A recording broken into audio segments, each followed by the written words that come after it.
Hello, hello, hello, and welcome, Watchers in the Mist, to another episode of The Curse of Strahd, Episode 3, Innocence Beneath. When last we looked into the troubled tales of Strahd's Playthings, we opened up with Belladonna outside of the bedchamber of young Rosvalda in Thornbolt Durst. Finding her way in, she sees the souls of the two children put to rest by the nurse maiden Margaret, and also finds a perfectly replicated scale model decoration of the exact layout of this house, and found a way to access the trapdoor beneath. Meanwhile, in the study, Shirsha and Nyx found a rather unorthodox and unexpected companion in an emaciated and sickly, but still friendly and loyal golden retriever dog named Lancelot. They were able to calm Lancelot down, and he formed quite the congenial bond with Nyx, and proceeded to follow her throughout the rest of the house from that moment forward. The party grouped back together, sans one Leffa and one Monkey, and went out to find their other adult companion as to not endanger the young, but unbeknownst to them, incredibly martially capable child. They found Leffa with one of the moths from Rekka laying out on a bed, and a lovely little word spoken in Sylvan tongue being ushered between them, before Leffa collects his swarm, and the party makes their way to the kitchen. Under the table, under the rug, down the trapdoor, down an iron-rung ladder, step of metal, squelching of flesh. And as they descended further into the chamber, they found that the entire basement had been overrun by this red, raw, rampant flesh. And that there were beings within who were hungry and ever gluttonously feeding on whatever they could find. After a little bit of investigation, an accidental step on a fragile bit of crumpled bone from Shirsha Trigg alerts the horde in the halls before them, which descend. And while they are being fought off, a different enemy of a magical prowess made herself known in the form of the ghast of Walter Durst. Not Walter Durst, I'm sorry, Elizabeth Durst. That's okay, we got this. The horde of undead, of flesh reavers and ghouls is quickly and rather efficiently dispatched, especially once Monkey is forced into the basement by the encroaching mist and reveals exactly how capable she is when it comes to the prospect of survival in Barovia. Elizabeth, in rather poetic fashion, is poisoned and succumbs to the most mortal end that she can think of, robbing her of her stolen and accursed immortality once and for all. They find Gustav Durst, kept half alive, his entire chest cavity eaten out and robbed of its organs. He is swiftly and mercifully put down by Leffa's spear. They find his last note to his children, and a collection of magical belongings stolen from other adventurers who were unfortunate enough to make their way down into the basement. The thump-thumping of the telltale heart underneath the basement of Durst Manor alerts the party that they are not yet done down here. And with a key stolen from the late Elizabeth's person, the party makes their way into the final level of the basement. Heads to a stone altar with a pond of blood pooled underneath it. And a series of ghastly specters call out that one must die, blood must be shed, life must be taken. And the corruption of Barovia attempts its influence and finds purchase on Lefa, who attempts, but is luckily stopped in the process of attempting to kill Lancelot, the dog. But in the effort to stop Lefa from taking the life of the poor hound, silvery, sylvan fairy blood was spilled. And though the spirits were not sated, they were pleased by this offering. And the true champion of Logaroth of the Endless Flesh emerges. A massive, overgrown infant fused with a massive beating heart. That is the center and final hazard presented by Elizabeth's ritual.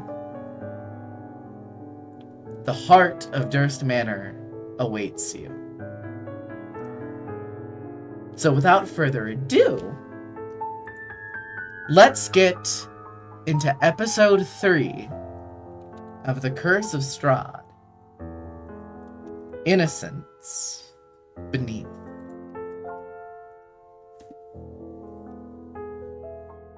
Woo!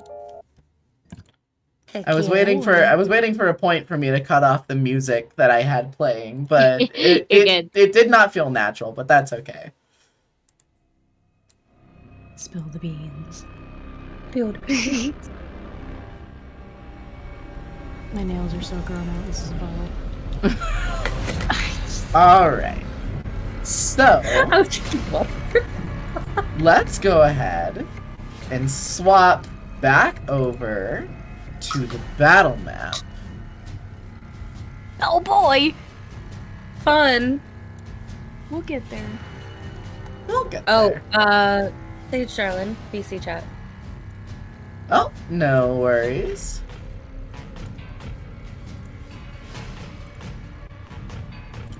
Let me check the VC chat super quick. Oh, yes, one more thing I forgot about. We'll get there. We'll get there. First off, I'm gonna have everyone roll initiative, but then as a refresher to people who have not seen our stream before or need a little bit of a reminder of who the players are, we'll be doing some character intros here in a second. Oh, I should actually get the... That's the dice roller. I should actually get the initiative tracker up. A fucking nat 20 from Monkey, Jesus. Ooh, I'm debating if I want to use my inspiration. Even with the handicap. Yes, you can use inspiration on initiative rolls. And the Heart of Durst Manor, being a Paragon creature, gets to roll initiative twice and take the more favorable result. I am going to reroll mine. Okay. Okay, I'll take a 13. Better. That's better than a 10. Truth. Alright, I have to tap on my token. Whee. Okay. Not bad. Oh, I need to switch my thing to, yeet. Yeet. Let's see. My coffee is still too hot to drink. Oh no. no. The poor baby. Well, This is homophobic. cool. Alright, so how we're gonna do this is as we go through everyone's turn in initiative, that's when I'm gonna have you introduce yourselves. That's cool. Love that. I have chocolate Belladonna. covered pretzels. I'm happy. Hi. I have a little moth Belladonna guy. got 18. Okay, perfect. Pishi, Hi. you better have brought enough to share with class. Real Fuck you. talk. These are mine.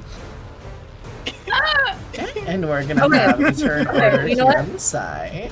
Z gets some because she put out a new Violet Eyes chapter. That's it.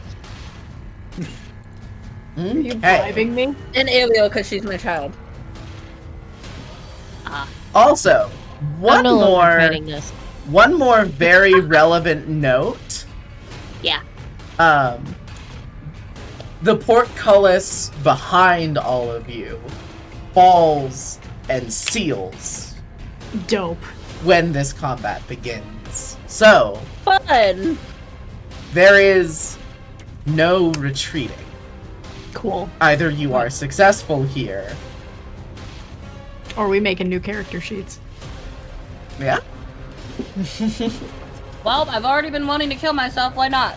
Oh no! Oh. Mrs. DM, Mrs. DM has a question. Yeah, it has an Just- answer. well, For legal purposes, I has that's a question joke. for an opinion. Okay. Do you think it'll be okay? Hold on. Will what be okay? Do you think I will be okay? Do you think Monkey will be fine? Oh, specifically you? Monkey will be. Hurtful. Monkey might be fine. Might be? Okay, bet. Might be. Everyone else can die. Monkey, no. Monkey and the dog, no. Also, I Monkey's can not only heal allowed. so much. one more thing of important relevance with the heart of Durst Manor. As it descends from the ceiling, and as all of these spiked tendrils emerge from the various now broken stone pillars around the room, the otherwise raw and fleshy body of the heart of Durst Manor is at this moment overgrown with this incredibly thick looking calloused skin. It's relevant, I promise. Alright. So, without further ado, Monkey, you are first up in initiative, but before you act, could you please remind the audience who Monkey is and who you are, being the person that plays her? Alright, chat, I apologize because I currently have the flu, but I feel well enough to play, so apologize for how I sound. The game must go on. That's not how the phrase works, but it's whatever. Alright, my name is Monkey Jesingis, and I am a monk, a child monk, and I was just chilling, doing errands, when all of a sudden, this dude promised me 50 gold, and if I, like, totally just spend the night at this creepy motherfucking house. And at first, he called me a child, but that's not true because I'm basically 13. It's my favorite Hella running rude. joke. Hella It's rude. so Teen good. bitch. I'm 15. I'm It gets me basically an every adult. fucking time. It's probably because I'm flat chested. Oh, You know, I haven't gone through it all. Like, I'm still growing, but I'm still an adult. Alright. And how about you, Ariel? What do you do? Hi, I'm Elio, Booth Kitty, and I'm a VTuber. And yes, I'm a. dope. Nice. Fantastic. Yep, Alright. a VTuber you can find later. Okay, perfect.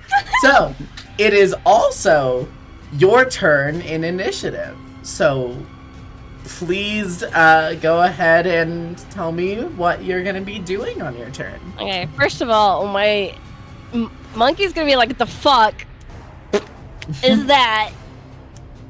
What the fuck is that?" The Oh. fuck is that? It's Walter. It's Walter Durst. Oh, of course, my mistake. No, sorry. she understands. No, she understands. Yeah, no, She's still gonna just go, Walter. "What the fuck?" You know. Eat the baby. She's not gonna Eat the scream. baby. She's just gonna be grossed out, but not grossed out enough for a point. You know what I mean? Gotcha. Don't kick the Just baby. teenager BS. You got it.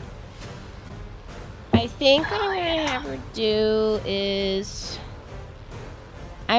she's probably gonna do a perception check. Sure. Because it's like she's actually gonna assess like what the fuck, she knows, like she understands what it is, but she needs to understand what she's looking at, if that makes sense. No, I love that. Okay. I'll give you 3 options actually. Oh, okay. You can give me perception. Okay. You can give me investigation, or you can give me insight. Oh shit.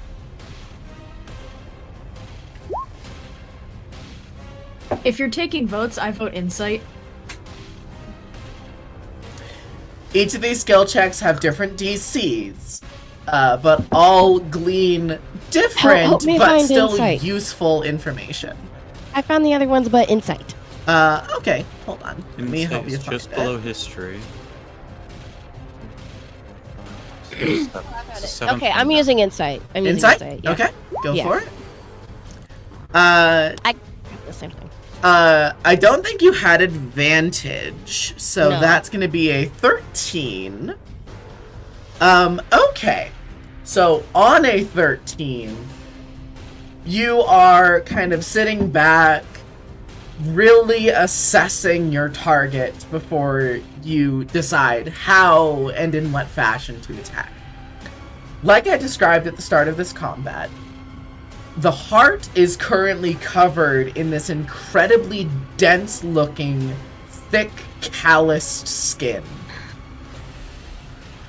It is also worth noting that none of the tendrils that are also in this room have that same incredibly dense, armor-like skin layer. You also get the sense on a 13. The heart of Durst Manor is a part of all of the flesh that has been growing throughout the dungeon. So you could assume hurting any of the tendrils that are around the battlefield will also hurt the heart itself. And it is like hovering above like a hole. Yeah, so yeah, it is attached to the hole in the ceiling where it came out of, and there are like veins and ventricles and aortas that are like pulled up and going into the ceiling. What about the floor? It is hovering above the stone dais, or hanging above the stone dais, rather. It does not touch the floor. You do get the sense, I will also give this to you on a 13, that the Heart of Durst Manor cannot move from the position that it's in. Got it. Okay. It is completely stationary. Then I definitely want to... Who is closest? That would be Leffa. I'm gonna want to get Leffa's attention and be like, hey, it has thick skin. Go aim for the tentacles. Okay. I think the is sprawled on the fucking ground, but he gives a little nod of acknowledgement. Yeah, Okay, like, let's- let everybody know. Let's denote that Leffa's prone right now. I was about to say, isn't he prone? Yeah.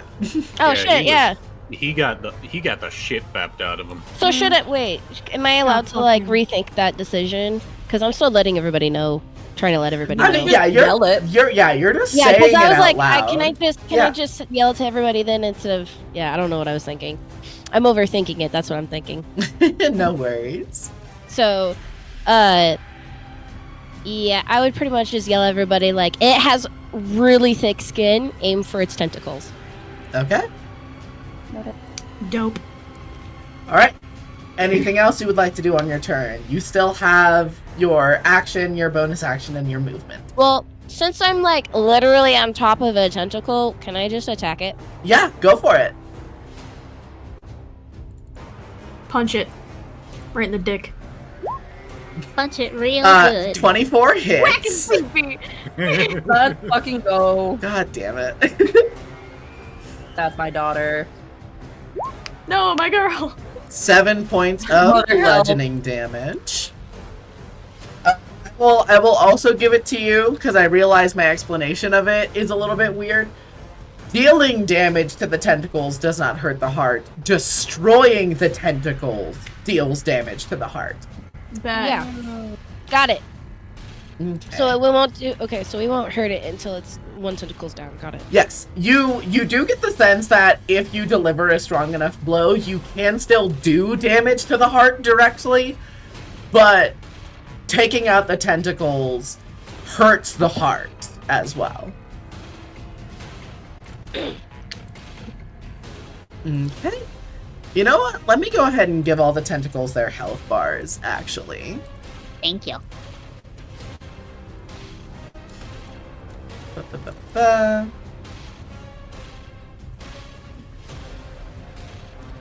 did a fair bit of damage. Alright, also, do you want to, as you are a monk, do you want to take a bonus action to make another unarmed strike, or do you want to spend a key point to deliver a flurry of blows?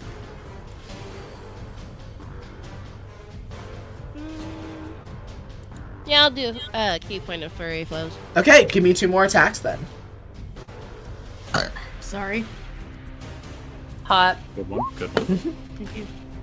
Oh no, not damage instead. Give me 2 more attack rolls. Oh, I clicked the wrong one. I No, apologize. that's okay. I'll remember what you rolled for the damage here. Oh Yeah, my we'll do god! Are you? What? Monkey's just fucking cracked. Okay, so over the course of being in this dungeon from today and also from last session, I counted. This is Monkey's 4th nat 20 on an attack roll. Do we need to have a counter? Yeah, I vote we do. It'd be really funny okay. if we had one. So, you don't need to roll damage. You completely eliminate this tentacle. And if everyone could refer their attention to the heart of Durst Manor, the chunk of change has been taken off of the heart's health bar. I just want to make this be known. Upon seeing that, Nyx is going to say out loud, "Okay, yeah, I really like that kid." I really like that. I'm just gonna turn and go. It was really weak. Bella, exactly at that, Bella just kind of smirks and is like, yeah, that's my girl. Okay. Next, why don't you go ahead and tell us who you are, who you're playing, and what you are going to be doing in the efforts of putting down this monstrosity. Oh, I will get to all of that. Okay. Hi, I'm Jade Daimao. I'm a VTubing variety streamer on Twitch. You can also find my socials. They're not at Jade Daimao. They're still at Munchkin Zombie because I don't feel like changing it all.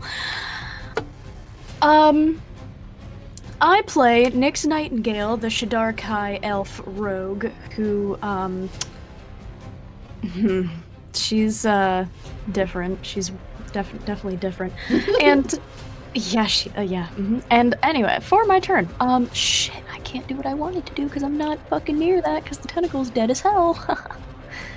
That's kind of a good problem to have, that the child destroyed one of the, like, tendrils before it could attack anybody. Okay, then I'll go over here to this one. Okay. And I'm gonna swing-schwong at it. Go for it. I'm gonna swing-schwong. Okay. So, before you roll for the damage, as a reminder for the way that I do crits, we take the maximum damage from the first die roll, and then you roll the second die. So, this does not have sneak attack, but, are you wielding it two-handed? Mm-hmm. Okay, so you do 16 damage at base, and then roll me one more d8. I would so love that. Okay. Wait, I thought two-handed was D10. Oh, yeah, d10. Yes, that's my bad. Yes, give me a d10. Say less, I'm on my way. Oh. Okay. Congratulations. Congratulations. You take out that tentacle. Yay! You know, here's the thing. Okay, in my defense of the DM, here's the thing. I'm sitting here like 20 hit points seems perfectly fine for all of these enemies, and then you come out here and fucking kill them in one turn, and then you kill them in one turn. Fucking hell. Don't worry, I'll probably called, not one mine. You're good. My scythe is called Final Rest. Are you surprised? No, not necessarily. Just what the fuck? I'm sorry, I didn't accept to hit the gritty like that. I'm sorry. Okay. Mamau? You know what? Honestly, to be petty, the Heart of Durst Manor is going to take a Paragon action at the end of Nyx's turn. Let's see. I'm just standing here. I just work here, please. I also have to remember that it has layer actions. None of you are in reach of the other two tentacles. How strange that is. So, what we're gonna do instead, let's see, the Heart of Durst Manor has a 15-foot reach. I'm sorry, he has a what? A 15-foot reach. Well, I'm telling myself so you see the veins in the heart. Oh, what? Frozen, were you doing anything? Go ahead. No, okay. Go ahead. The veins in the heart start, not the veins. There's also, tendons and stuff keeping the heart attached to the ceiling. You see they flex in such a way where the heart begins to swing back and forth on the ceiling. And it just swings around the room and just slams its entire mass into Nyx. Why? Because it's angry that you crit on one of its tendrils. So does an 18 hit Nyx? Unfortunately. Okay. Owie. So that's going to be 9 points of wow. 2d6, Wow. and I got a 3 and a 2. Okay, 9 points of bludgeoning damage to Nyx. And then the heart is going to use its second attack to slam into Monkey. So does a 25 hit? Ow. Yeah. 13 points of bludgeoning damage to Monkey. Ow! Holy shit. And that is the end of the Heart's Paragon turn. So Leffa, you are up. So before I do my introductions and before I do my turn, I want to note something fun. I am happy that none of the tentacles were near us. We are all anime people online. That doesn't mix. Anyway. I have the power of God and anime on my side. No, it's okay. No, these aren't. Listen. If not fuckable, why hot? These aren't sexy tendrils. These are tendrils that are covered in long spikes of sharpened bone and also are leaking acid. Okay, that will burn you if they grab you. Mother! Bold of you to think that'll stop me. Oh Yeah, no. you Okay. forget that there are So mother- it's you do not understand monster fuckers. Yeah, I was about to say. No, okay, I whatever. skip over things. Anyways, Leffa. Moving on. Okay, I'm gonna go a little bit. I'm gonna go in the same way that Ariel did. I'm going to introduce Leffa than myself because I have a funny one. Okay. Why, hello.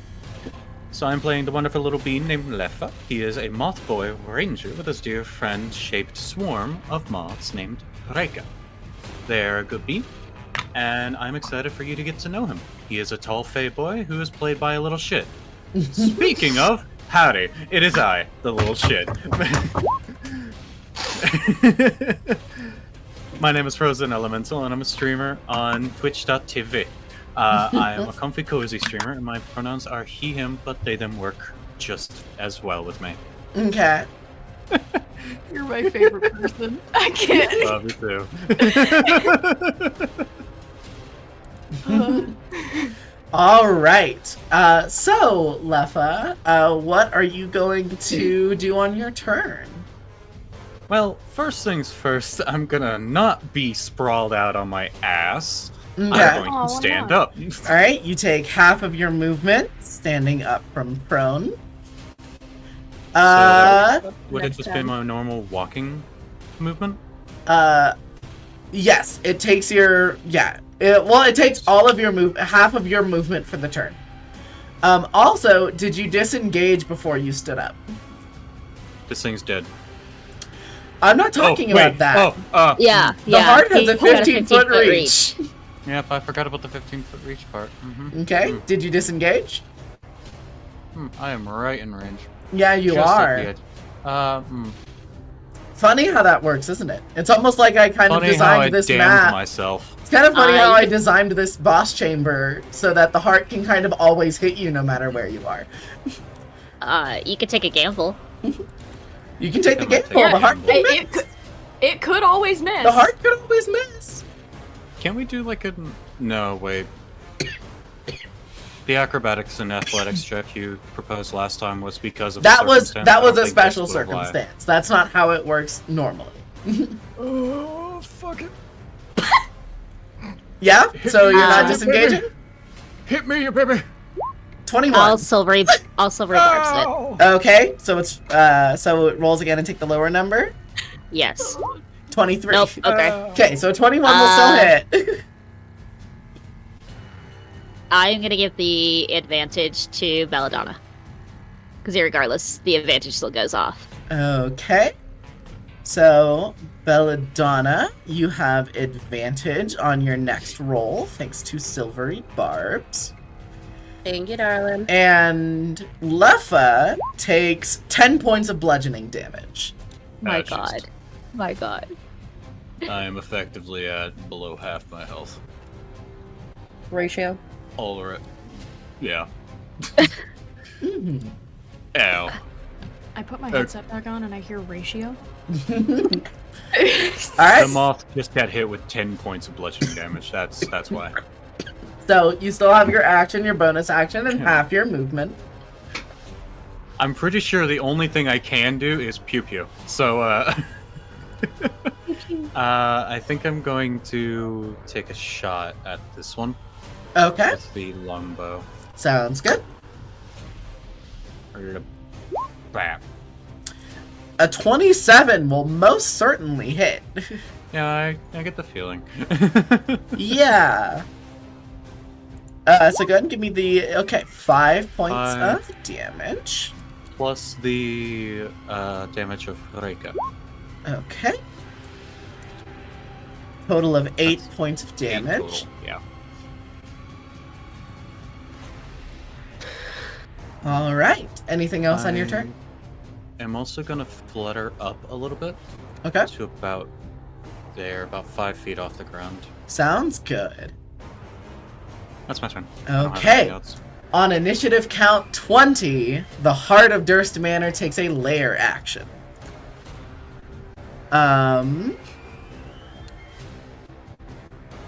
Let me see. We are going to go ahead and use Manifest Tendril. Okay. It didn't matter because only 2 of them were dead, but theoretically it would have activated all of them.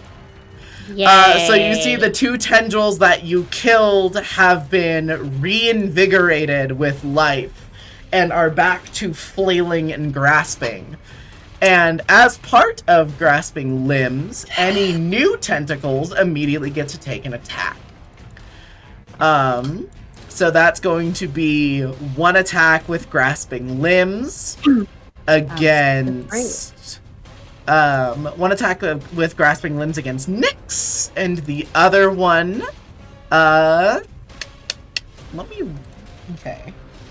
Monkey's already so low. Oh my god.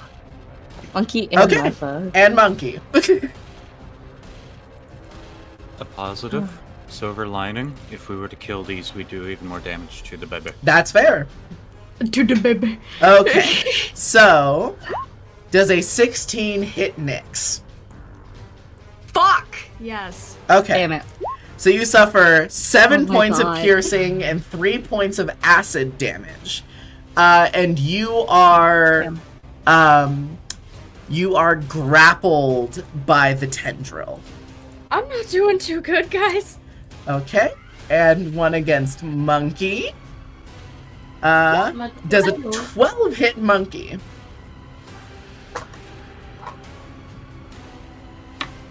Ariel, sweetie.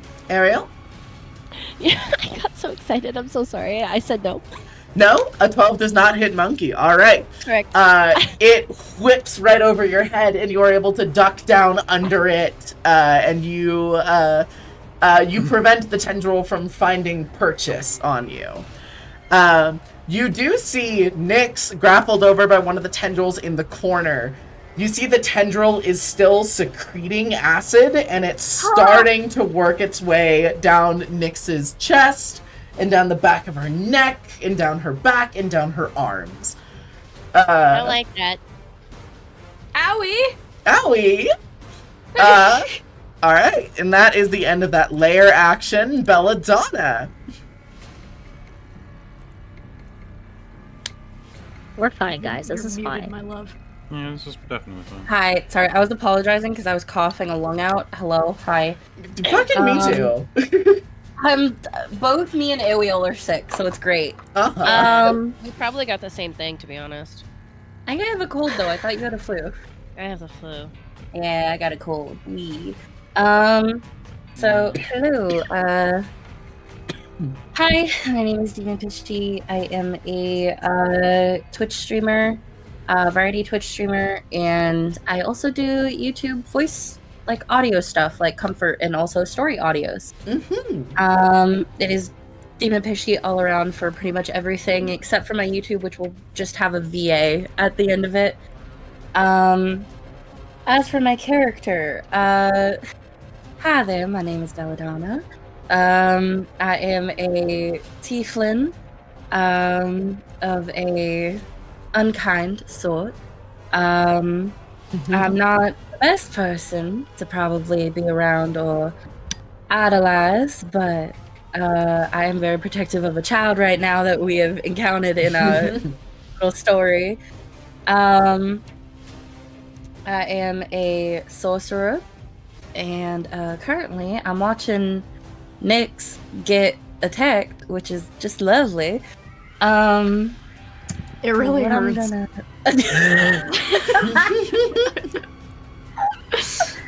It's only a massive spine tendril that is actively secreting acid all over you. It's fine. Don't worry about it. It feels good. It's good for my skin. Yeah. It's moisturizer. I will. Oh, I've already used magic missile. Shit. I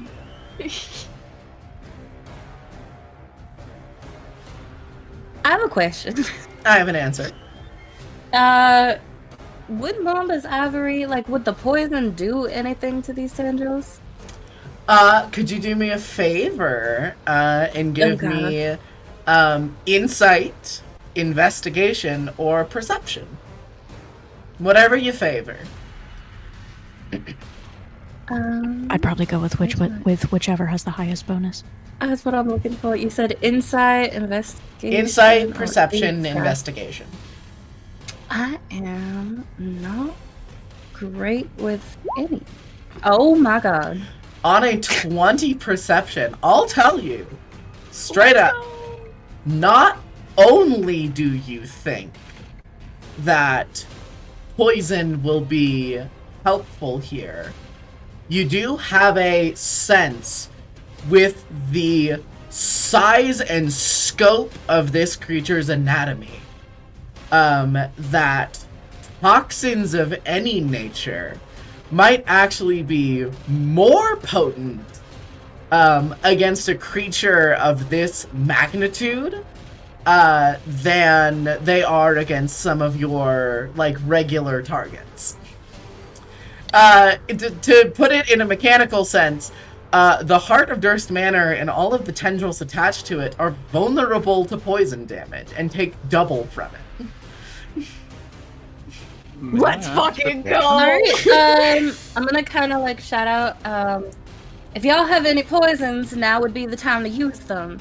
And she's going to take out Mamba's. She's going to try to basically like slice at the thing that is like holding Nyx right now. Fantastic.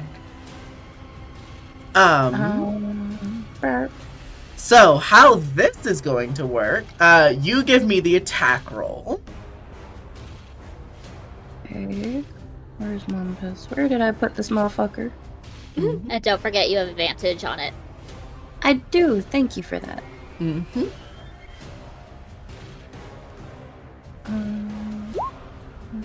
That'll hit. Yeah! Yeah! That's why we need that advantage! Oh my god. Okay. Now here's the thing that's important about crits is so I roll it so that you deal maximum damage with the first set of dice, which means the dice from Mamba's Ivory, but also the dice from the poison are maximized on the first roll. And so you're using Belladonna poison, correct? Yes. Okay. Leffa has a question that I am curious about. Does poisoning one of them poison all of them since they're like connected? It doesn't poison all the tendrils, but I will tell you what, poisoning one of the tendrils does in fact poison the heart itself. Bella. So My love. for Belladonna poison, Baby be taken. I'm going to make a Constitution saving throw on behalf of the Heart of Durst Manor. It does have disadvantage on saving throws against poison, but it does also have a +5 to the roll. It has to beat a 16, I believe. Is that your spell save DC? 15 or 16? It's a 15. 15. It meets a 15. I'm killing myself. Okay. Sorry, bro, sorry. It's okay. Okay.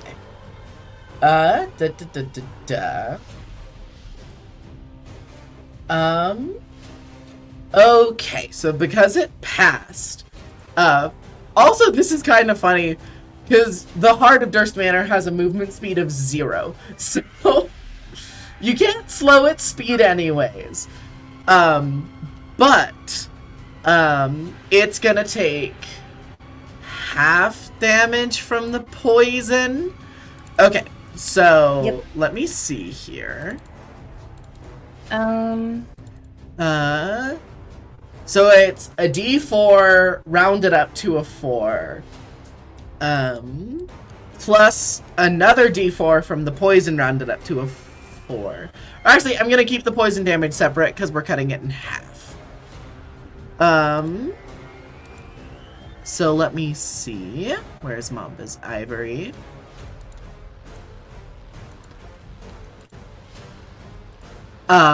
So it's 8. So give me 2d4. Okay.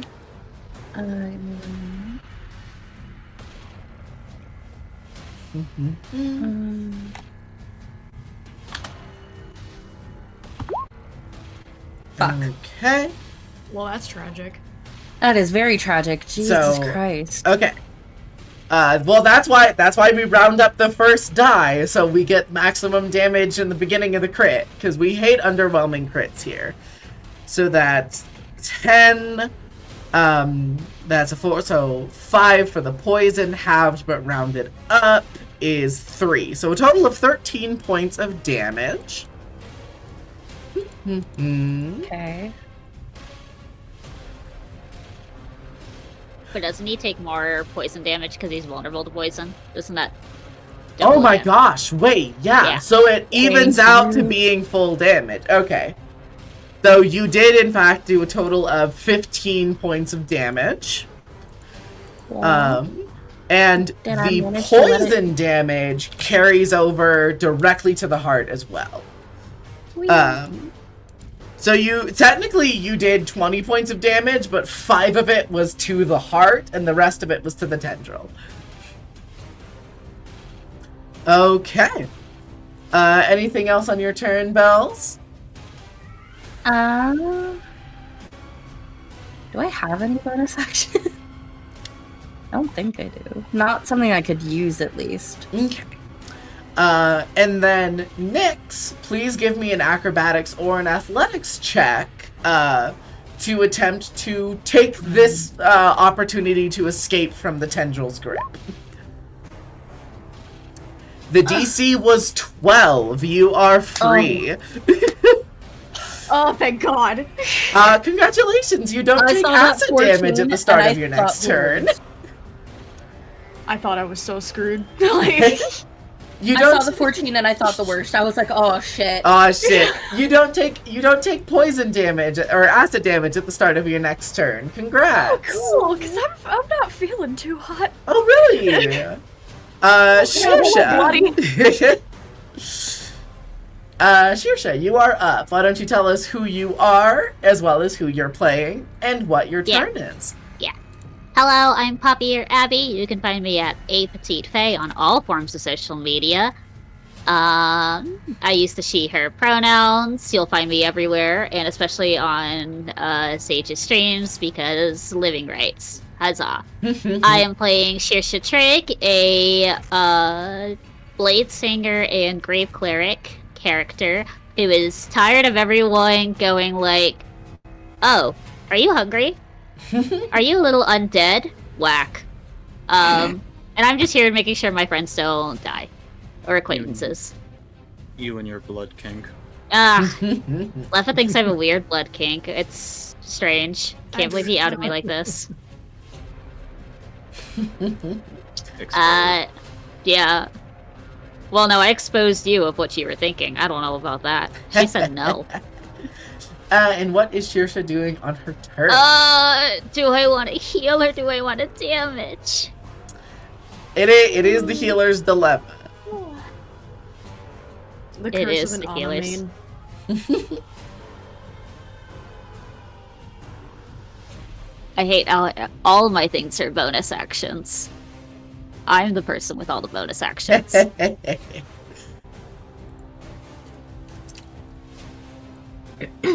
I'm just... Okay. I rolled to see if I would heal or I would damage, so I'm going to heal. Shearsha's going to use her binder's gloves and activate the binding threads. Okay. Who is the primary target for the harming thread? The primary target will be this one, and he will be linked to this one. Okay. You got it. The primary healer will be Monkey, and the secondary will be Nyx. Okay. Also, I found out you can attach numbers to the... So I can tell exactly who the primaries and who the secondaries are. I think it's cool. Sometimes Roll20 is really fucking neat. And then Shearsha is going to put a hand on Monkey's shoulder and cast Cure Wounds. Okay. Go ahead and roll for healing. Ooh, I should save my second level spell. I should save it. Could be wise. Would be wise. Ignore the 8 elements. That is for when I'm attacking. Gotcha. You don't take the 8 element damage. So 8 points of healing to Monkey, and 8 points of healing to Nyx. I'm alive. You're alive. I'm alive. It's alive. And is it a free action to snap Aoife into existence? Sure. I will allow that. Aoife can't do Free action anything. cry. She's a tiny creature. I can't make her small. Oh, I can. I forgot something I was gonna ask. Fuck.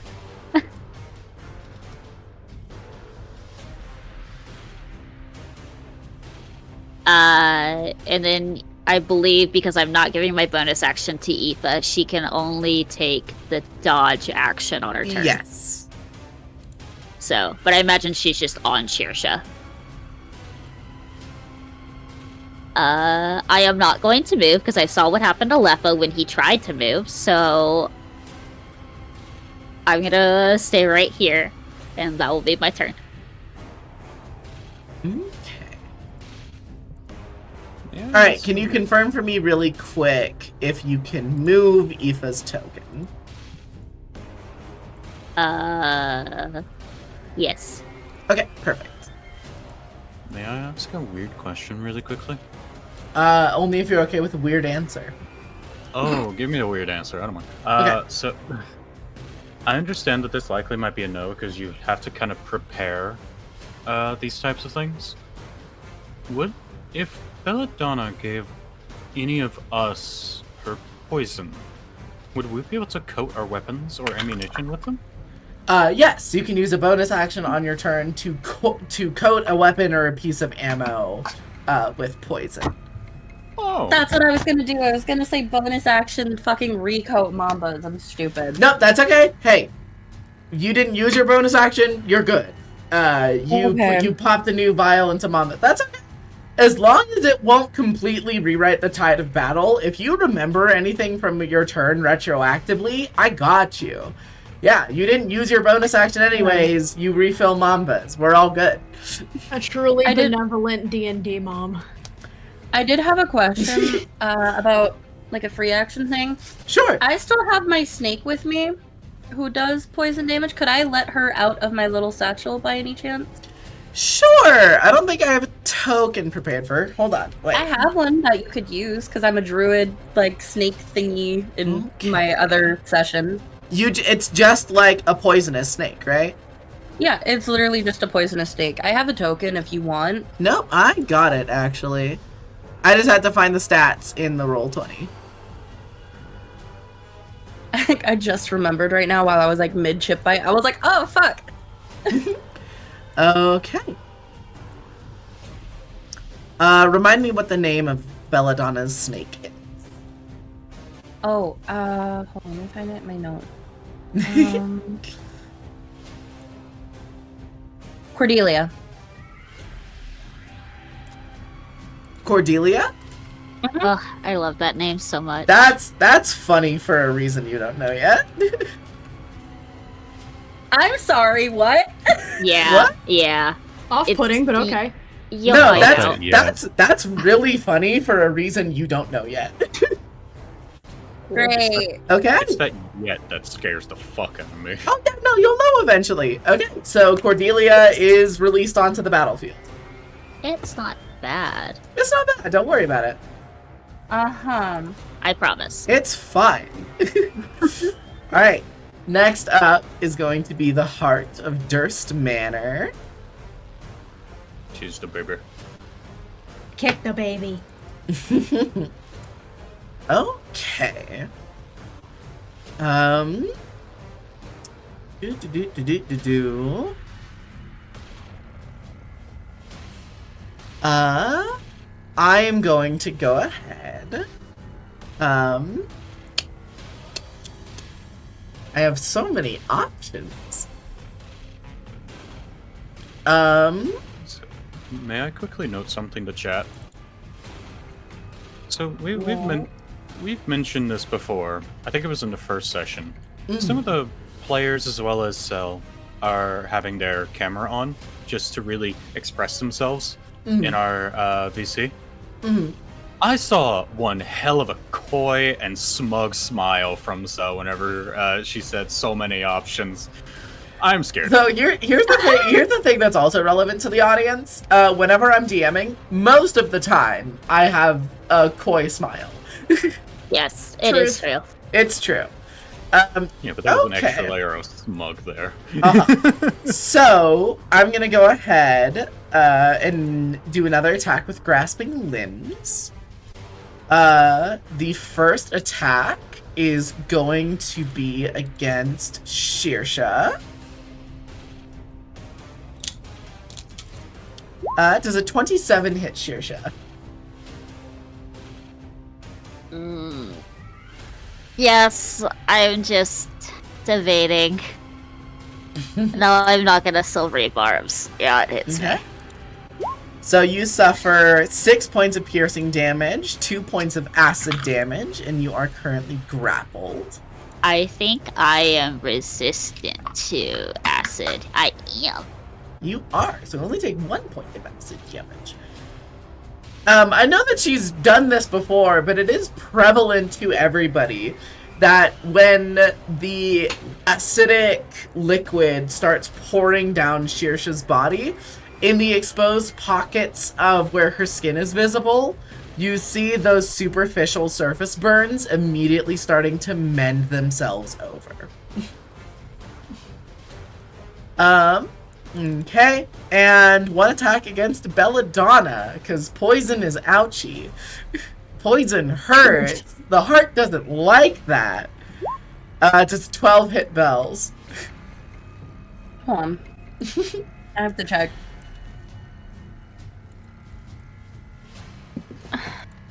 It does not. It does not? Alrighty. And I don't think... Yeah. Nothing is in the range of the two tendrils. I was sort of hoping y'all would spread out more in this combat, and that the two tendrils at the bottom of the boss chamber would actually be able to do something. Turns out they kind of can. Well, you see, boss, when you tell us that this thing's got a 15-foot reach, we're not gonna move. I mean, so attacks of opportunity from movement only trigger if you leave the range of the monster. But no, I see your point. All right, top of the round, Monkey. What are you? I can't believe 3 of you fucks rolled above 20. That's insane. Yay. Monkey, it is your turn. Alright. So I'm assuming we're just gonna continue damage to the tendrils, so I'm still gonna aim for number uno right there next to me. Okay.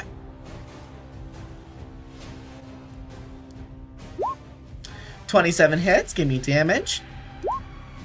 7. And then the other has to make a con save. Yep, which is very relevant. So the tendrils don't have their own constitution. It is the heart who is making the con save. Okay. A natural 1. Yeah, so that takes 7 damage. Okay, that tendril is gone, which means 20 more points of damage to the heart. Yay. I knew Monkey was gonna, like, out damage. I was gonna kill it, so I was like, let me link these two together. Yep. Okay, do you want to use a bonus action to make 1 more attack, or a bonus action and a key point to make 2? I'm just gonna use a single action. Okay. Or single bonus action, sorry. No worries. 26 will hit. I know I said this last session, but anybody who thinks monks are bad, fucking square up with Monkey. Yeah. My backup's gonna be a problem. Damage. This 13-year-old. Okay, so Shearsha, go ahead and make an acrobatics or an athletics check. to attempt to slip out of the tentacle's grasp while it is being beat to shit. Ooh, there Nat you go. 20? Yeah, no problem. Shearsha, you are freed from the tendril's grasp. Okay. Anything else on your turn, Monkey? Is that all for my bonus action? Yes. Yeah, then I'm good. I'm gonna defend stuff. Alright. Nyx. Howdy. Howdy. Alrighty do. How much health do you have? Not that much, and Lifa is after me anyway. Okay, so I'm gonna scoot over to right here. And then give me a second.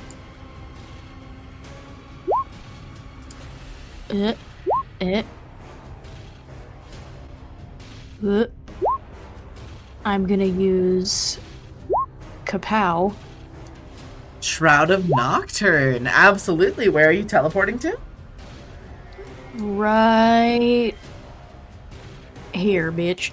Okay, and are you attacking as you're coming out of the shroud? Oh yeah. Okay, give me the attack roll.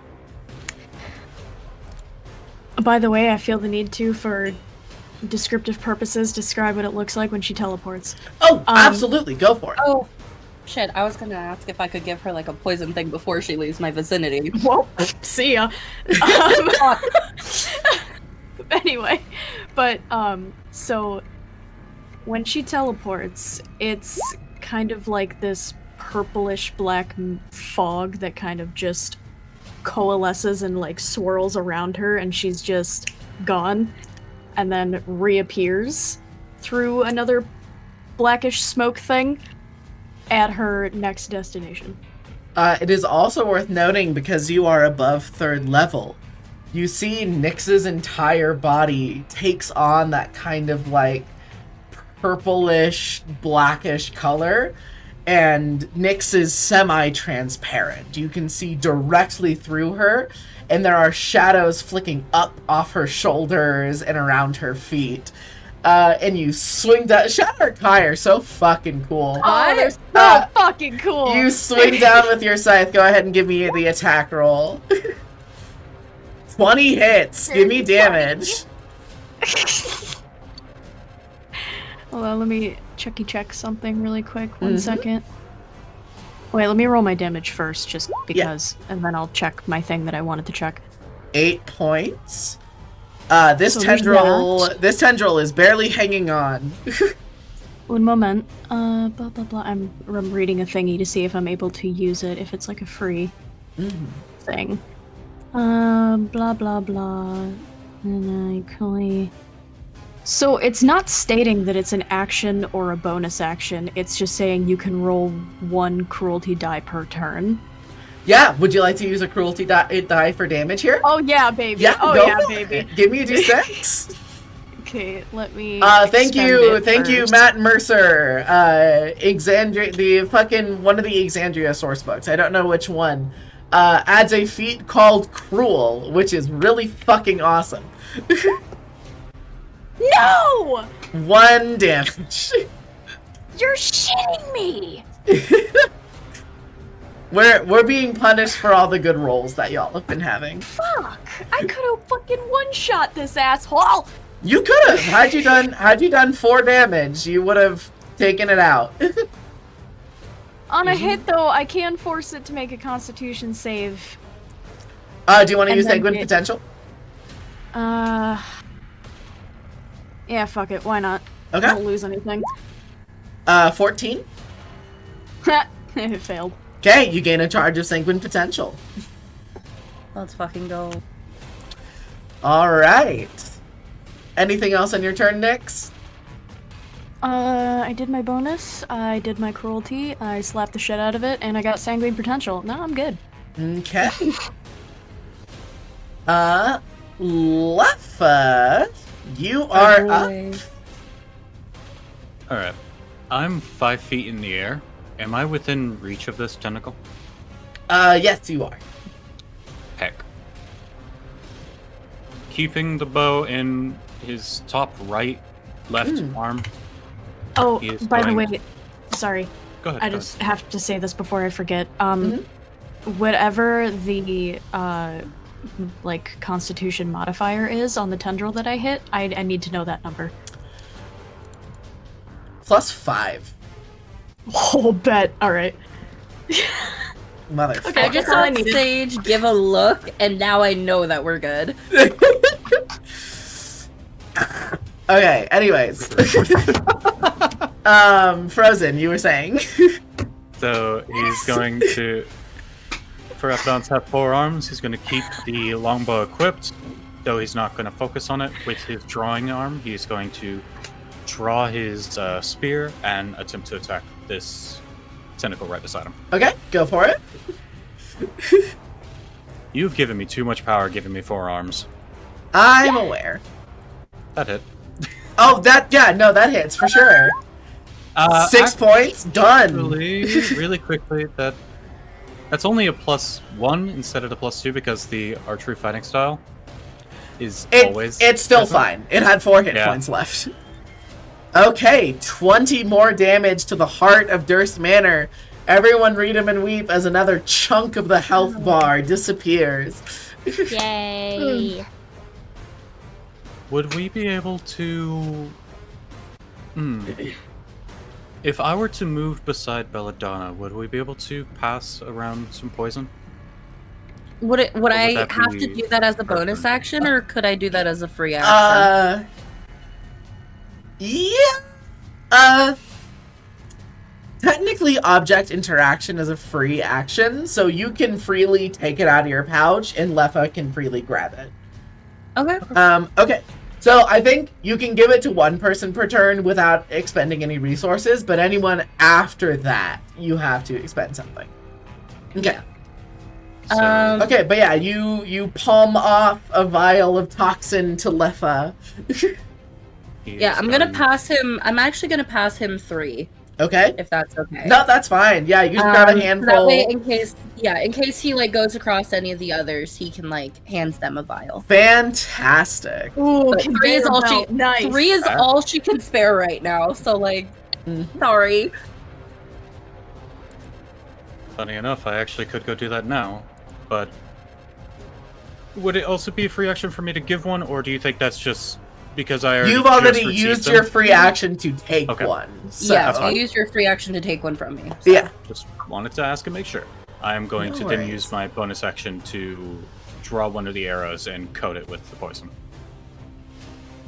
Okay. I'm not going to be able to use it until next turn, but what can you do? That's okay. I had to shank a tentacle. That's my turn. All right. Bells. Both of the tentacles on either side of you are like completely taken out again. They are out of commission, and you can Cool. see some of that thick callus covering the heart's body begin to peel and molt off, and there are starting to be pockets of exposed soft flesh. This is my Let's way of saying stab at you're it almost with at phase promise. 2. Yeah, go Well- for it. Yeah, if there's pockets of exposed flesh, I'm gonna try to directly poison the heart. Okay. Can my snake also? Will my snake move like a turn like after mine, or is it like? You can use a bonus action to command a creature. So you can use your bonus action to have him attack as well. Okay. Okay. Yep. So yeah, I'll- you climb up onto the dais. Cordelia follows suit. Go ahead and give me the attack roll. I'm gonna cry if it's that. Watch it be a nat 1. 22 hits. Fuck around, find out. All right. That could have been better. Okay. And let me make a saving throw for the poison at disadvantage. 20. Jesus shit, what the fuck? Okay, so it takes half damage from the poison, but then it's rounded back up to full damage. So give me another d4. So our 2d4. Okay.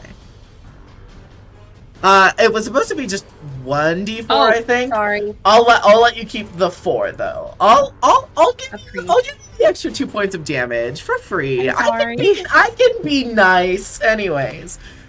9 points of damage delivered directly to the heart. Can you also give me the attack roll for Cordelia, who you should have access to the character sheet for? Yeah. 1 second.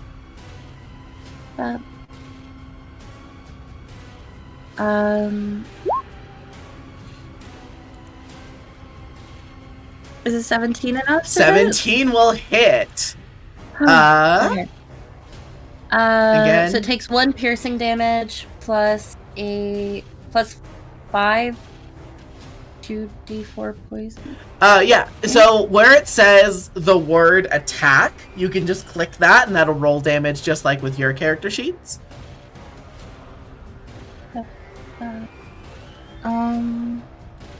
So like in the little menu where like you can see the results of all the rolls, under where it says bite and next to where it has the like the roll that it did, it says the word attack. Click the word attack. Oh. Okay. DC 10 con save. It gets an 8. It takes double damage from the poison. So 1 point of piercing and 10 poison damage instead of 5. Oh, thank fuck. Okay.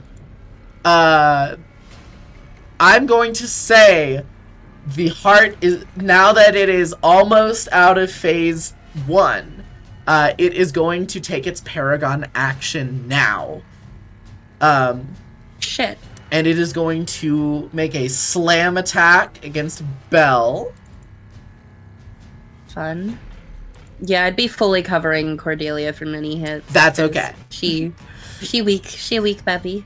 Mm-hmm. Little baby. Does a 19 hit Belladonna? Yeah. 7 points of bludgeoning damage. Okay, well that's not Fuck, that bad. man. And it has a second slam attack. Who else has destroyed... Who else has destroyed a tendril? Recently. I'm trying to think. Monkey everyone has. I mean, yes, but like who destroyed a tendril within the previous turn? And I think Monkey has. Yeah. So that's a slam against Monkey, 27 to hit. The amount of times the heart has almost crit you and hasn't is insane to me. Being fair, Leffa has destroyed one too. That is fair. Owie. We're still hitting. Ironically, Monkey's better off than Leffa is right now.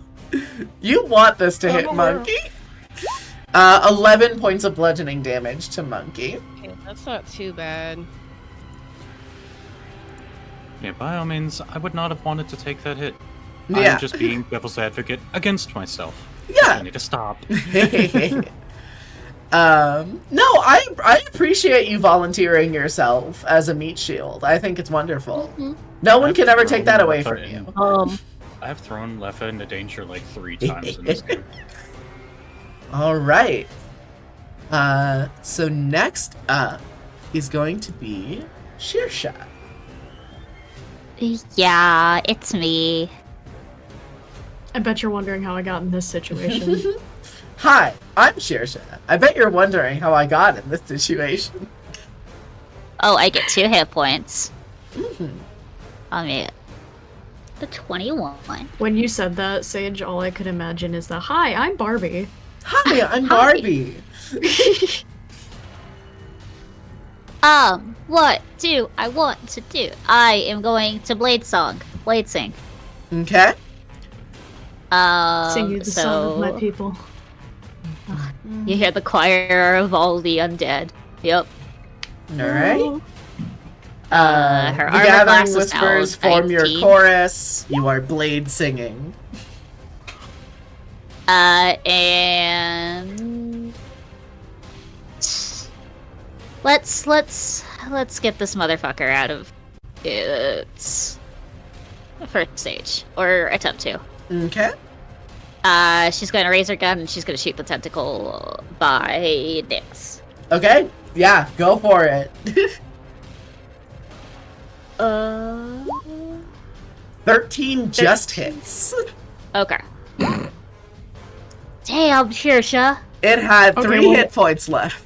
Well, it died. Okay. So, that tendril is completely ripped. Giant hole through it, via the bullet. And you see, as the heart suffers that damage, all of that thick callus starts to slaw off and fall onto the ground in large patches of hardened skin. And every single piece of that hard callus falls from the heart. And it starts beating even faster with a redoubled intensity. And you see there is a cavity that was covered by callous flesh in the center of the heart, with almost like teeth in sort of a ring in the center that is now grasping and gnawing. And the heart has officially moved into phase 2. All of the tendrils wither and are completely rendered inactive and cannot be activated again throughout the rest of the combat. Luckily, the heart doesn't need the tendrils anymore. Also, luckily, It's got a Demogorgon mouth. Before you do your cool monster shit, can Aoife move to sit on monkey shoulders? yes. Thank you. Just in cases. Yep, no worries. Aoife's just gonna be over here, Yeah. And it is luckily for me, the heart's turn. Yeah. Uh-huh.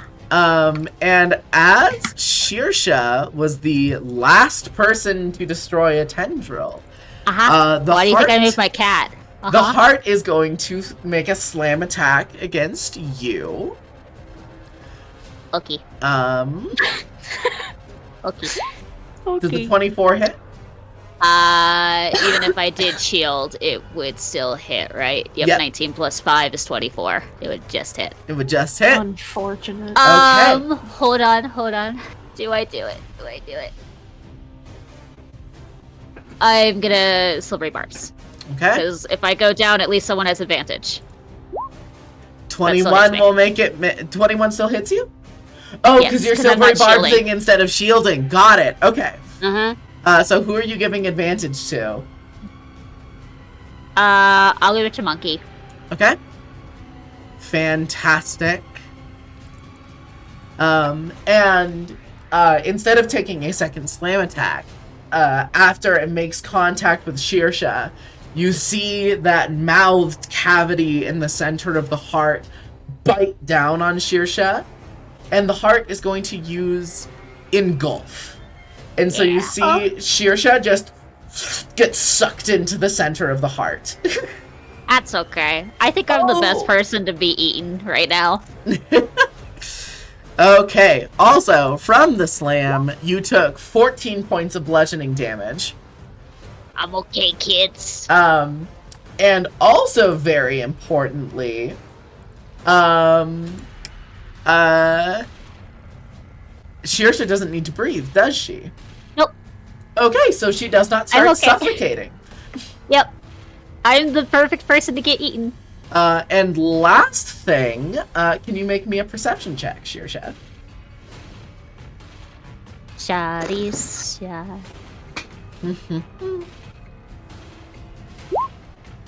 No, it's dark in here. It's dark in here. I can hear you. It's You know what? Actually, wait. What's your passive perception? 15. Oh, then you didn't need to roll. That's my bad. Oh. Okay. Oh, okay.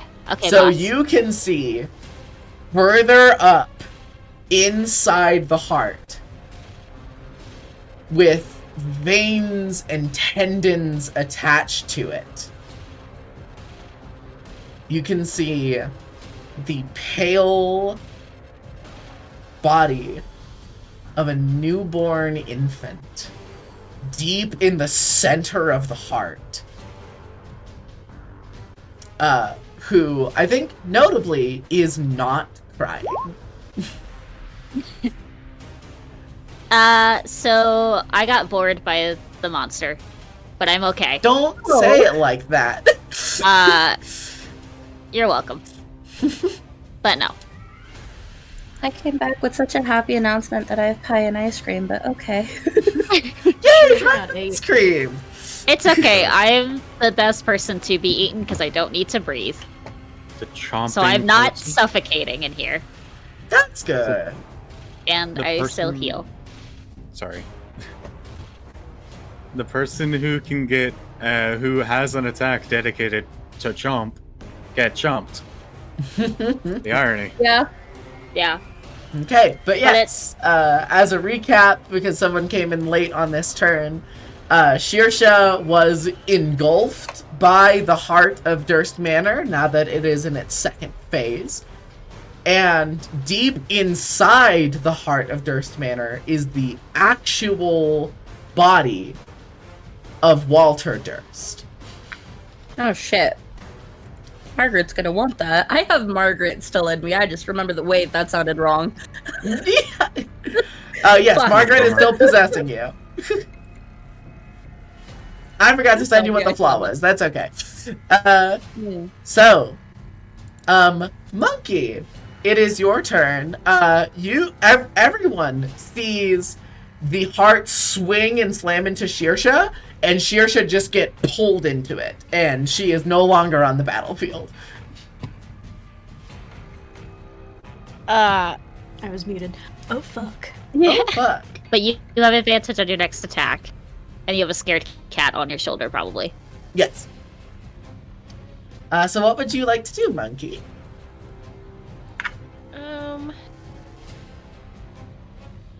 That's a tough question because she's probably stunned. Like, I didn't know it can do that. Yeah.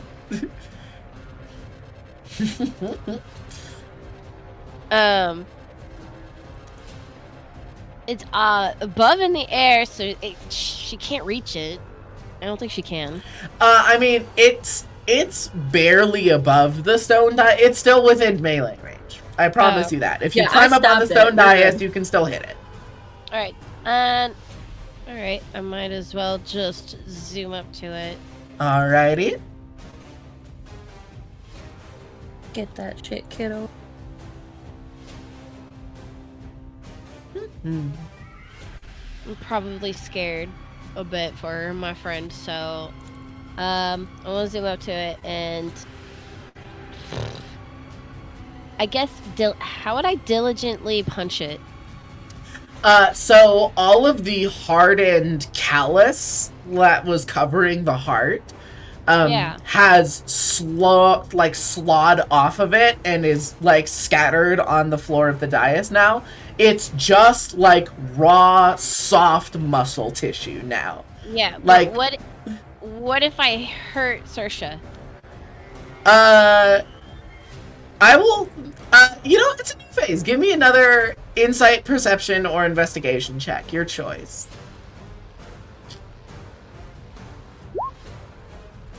On a 21, you get the sense that this thing is dense enough that hitting it won't send that amount of force deep enough to where Shearsha is. So, like, you can attack it and not risk hurting Shearsha. All right, but all right, I'll hit it. Okay? 23 hits. 7 points of bludgeoning damage.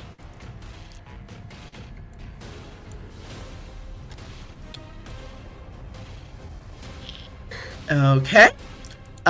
You can use a bonus action to attack it for free, or a bonus action and a key point to attack it 2 more times. I'll use a key point. Okay? You flurry of blows. Give me 2 more attack rolls.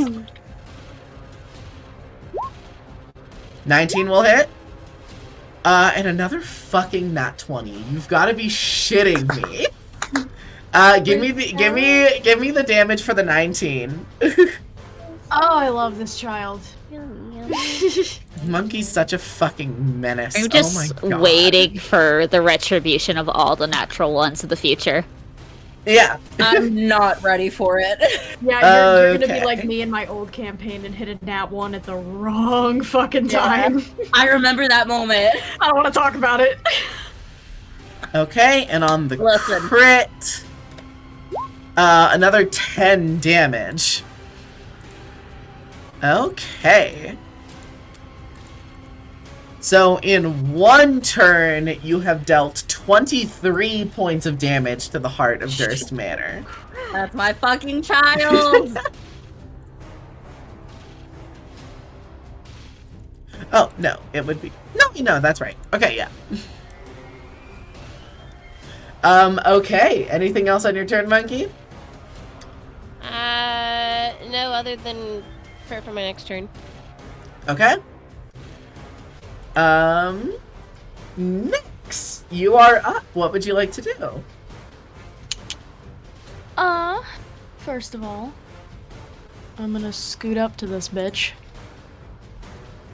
And secondly, since I moved, I can't steady aim. Very sad.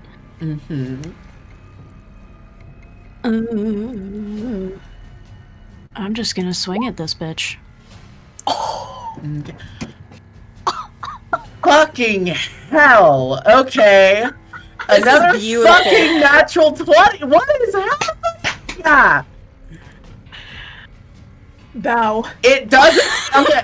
It doesn't matter how hard I make the combat if y'all are consistently fucking critting my monsters.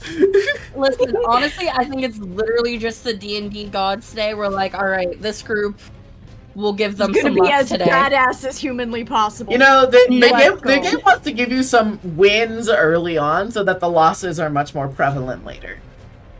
Which is terrifying. Okay. So, oh my god, 24 points of damage from that crit. Oh my wouldn't- god, Nick, um, you're so hot. So, But wait, teacher, there's more. doesn't she have sneak attack? They are flanking. You're flanking. Teacher, I'm sorry. No, I'm you're sorry, but the right. sneak attack- Okay, so honestly, I love wait, you. all damage dice added by a crit get rolled twice, and they take their maximum on the first roll. Do you want to add a cruelty dice to this as well? If I may interject, cruelty also you can use your cruelty die in 2 ways.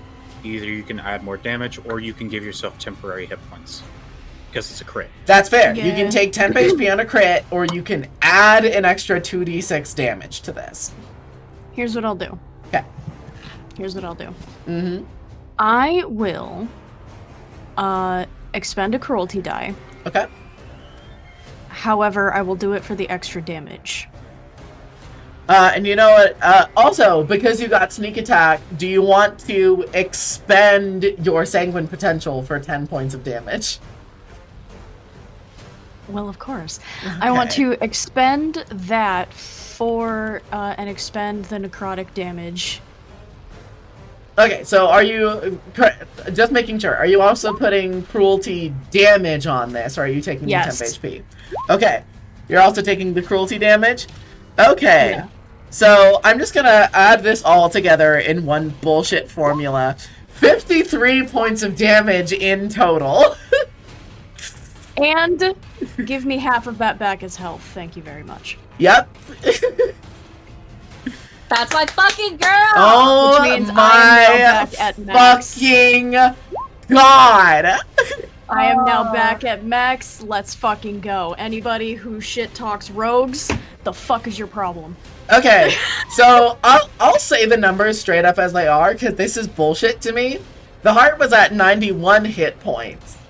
after Monkey's assault. That attack brought it to 38!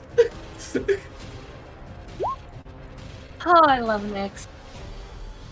I love you too. I just love Z in general. Z's such a little shit, and I live for it. Okay.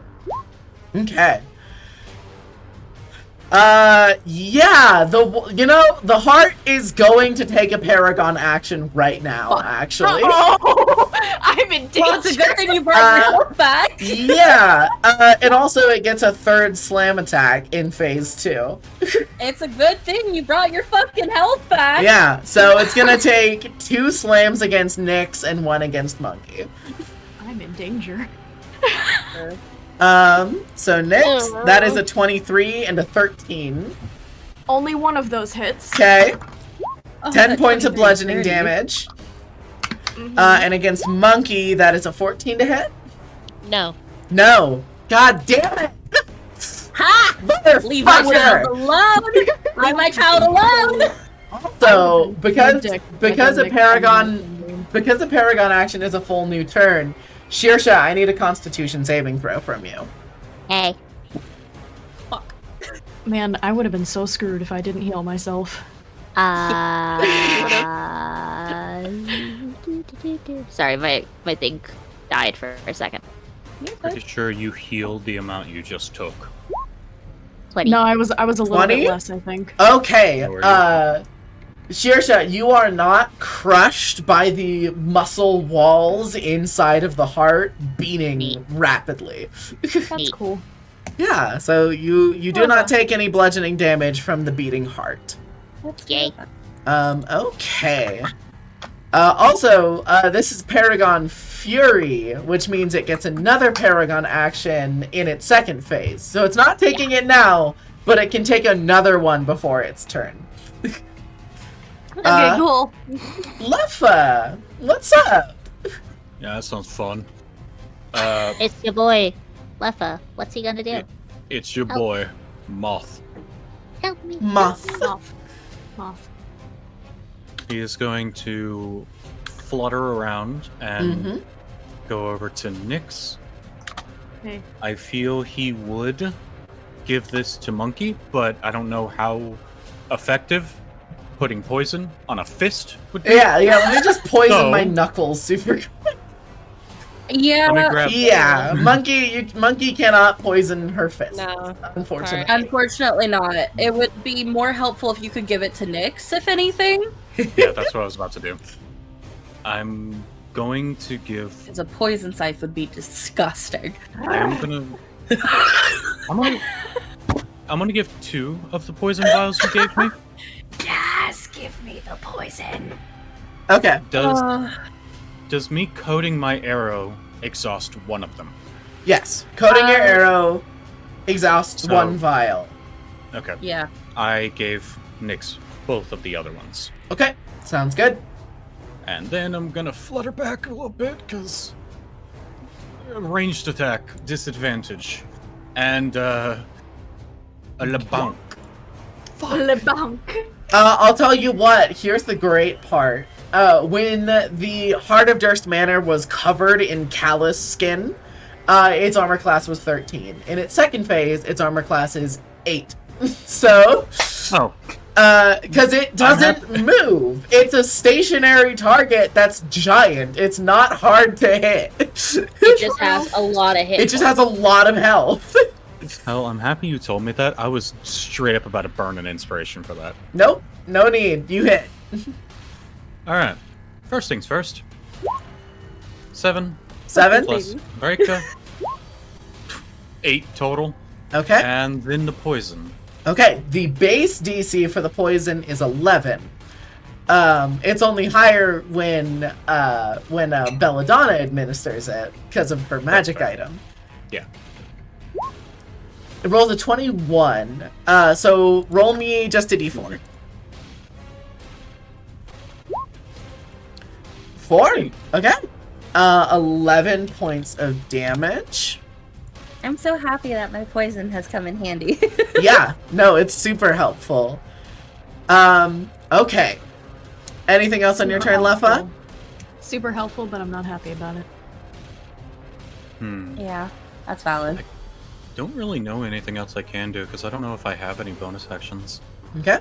You use your bonus action to coat the arrow. Last turn. Oh, last turn. Okay, perfect. Yeah, last turn I did that. Gotcha. I'm just looking through my features to see if there's You can mark the heart. I don't have any spell slots.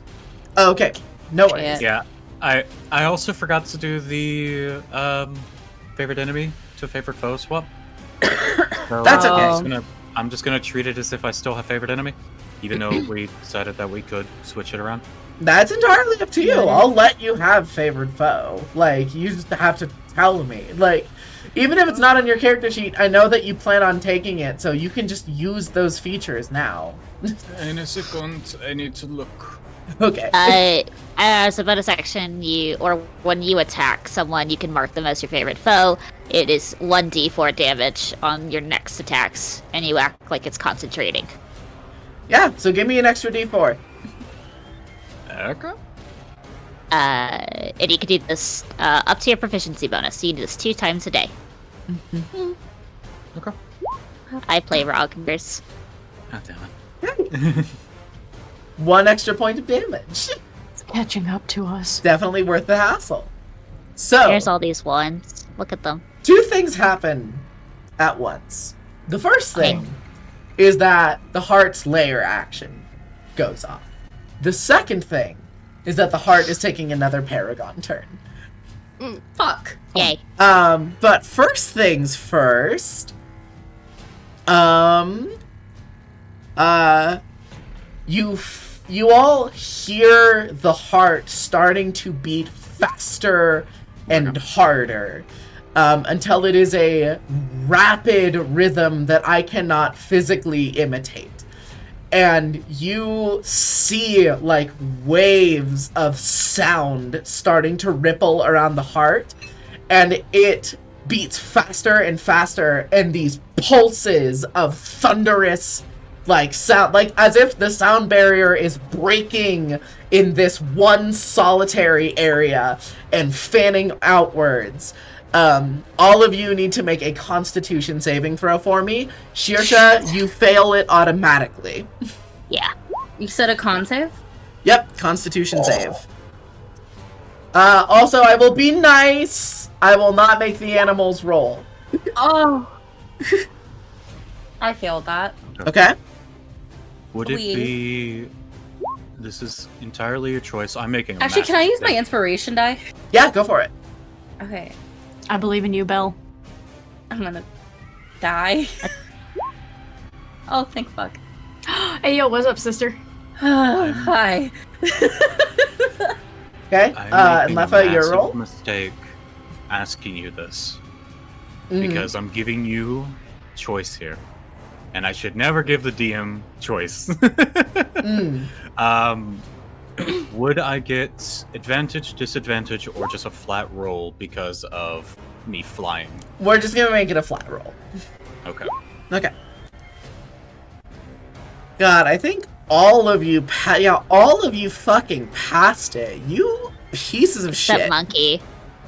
Oh yeah, Rolled a 5. Oh yeah, Monkey did not have advantage. That was just a 5. Okay. So Monkey takes 3 points of damage and is sent flying back into the pillar in the corner of the room. The rest of you take, well, the rest of you except Shirsha, the rest of you take half of that damage, right? So a single point of thunder damage to all of you, and you are not forcibly moved. Shirsha takes maximum damage, so the full 8 points of thunder, and you see Shirsha rapidly shot out of the cavity in the center of the heart and slams against the wall. And I'm unconscious. And gets knocked unconscious. Yeah. Shit. Wait, so how much? I passed. How much damage? 1. One One point of bet. thunder damage. Very So cool. we just take one thing of damage. Cool. Yep, you took 1 point of damage because I rolled low and you also all passed your fucking saving throws. God damn it. Anyways. I was about to not do. After that, the heart is going to take a Paragon action is going to slam Nyx twice again, because... Just fuck me, I guess. Hey, 53 points of damage. What? No, you did 53 points of damage on your fucking crit. I thought you were... No. I was about to say as well, that'd be an insta-kill. Yeah, no. Nothing like that. Does a 27 hit Nyx? Yeah. Congrats. You know what, actually? Funnily enough... Is it going to engulf Nyx? It's going now? to engulf Is it- Nyx. So it's gonna forget its second slam, and it's going to engulf Nyx. Oh. So Nyx, you take 10 points of bludgeoning damage, and you all see Nyx drawn into the center of the heart. I have a question. I have an answer. Could Nick potentially shove one of the poison vials into part of the flesh that she's inside of? Theoretically, you can empty one of the poison vials in the heart, but also take the 10 points of damage first. I sure did. I'm not good. Okay. Secondly, that might be difficult. I might have to make like a potential like. Oh yeah, it's a roll or because the something. muscle walls of the interior of the heart are pushing down on you and Yes. are compressing your body. Yeah, and that is accurate and everything, but also, Nyx is afraid of being poisoned. Oh. Fair. Also, Nyx, what's your passive perception? 13. Okay, you see the actual body of Walter Durst in the center of the heart. Okay. And then, so it forewent one of its slams to engulf Nyx. It's going to take one more slam against Leffa for that poison arrow. Fun. Fun! Swatting the fucking Does a 24 hit? Oh. I think you can suspect from the ouch. Yeah, that is. Okay. 14 points of damage. Oh. Yep. There goes Leffa too. Hey, buddy. Okay. Leffa is knocked out of the sky, slams onto the floor. The air is knocked out of his lungs. And remember that you are not, like, fully unconscious. You can still speak on your turn, and you have a 5-foot crawl speed until you fail a death save.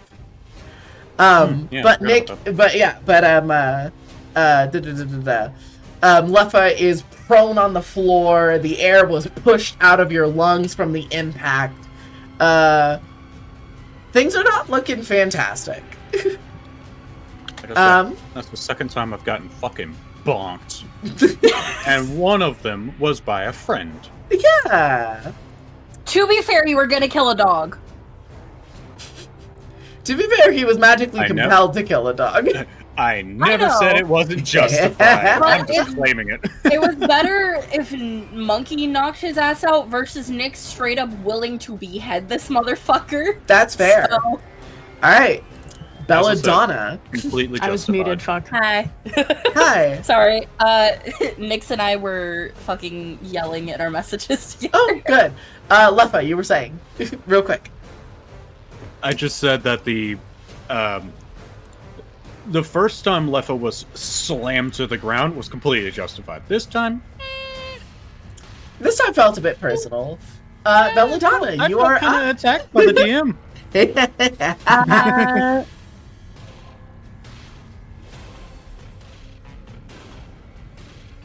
I'm gonna, I guess, try to.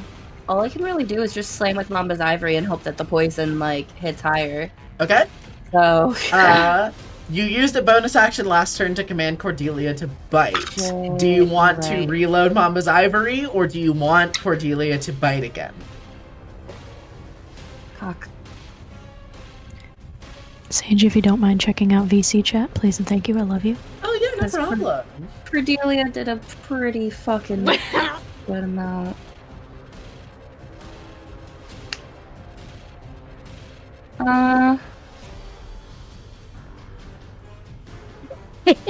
Okay. I'll do bonus action.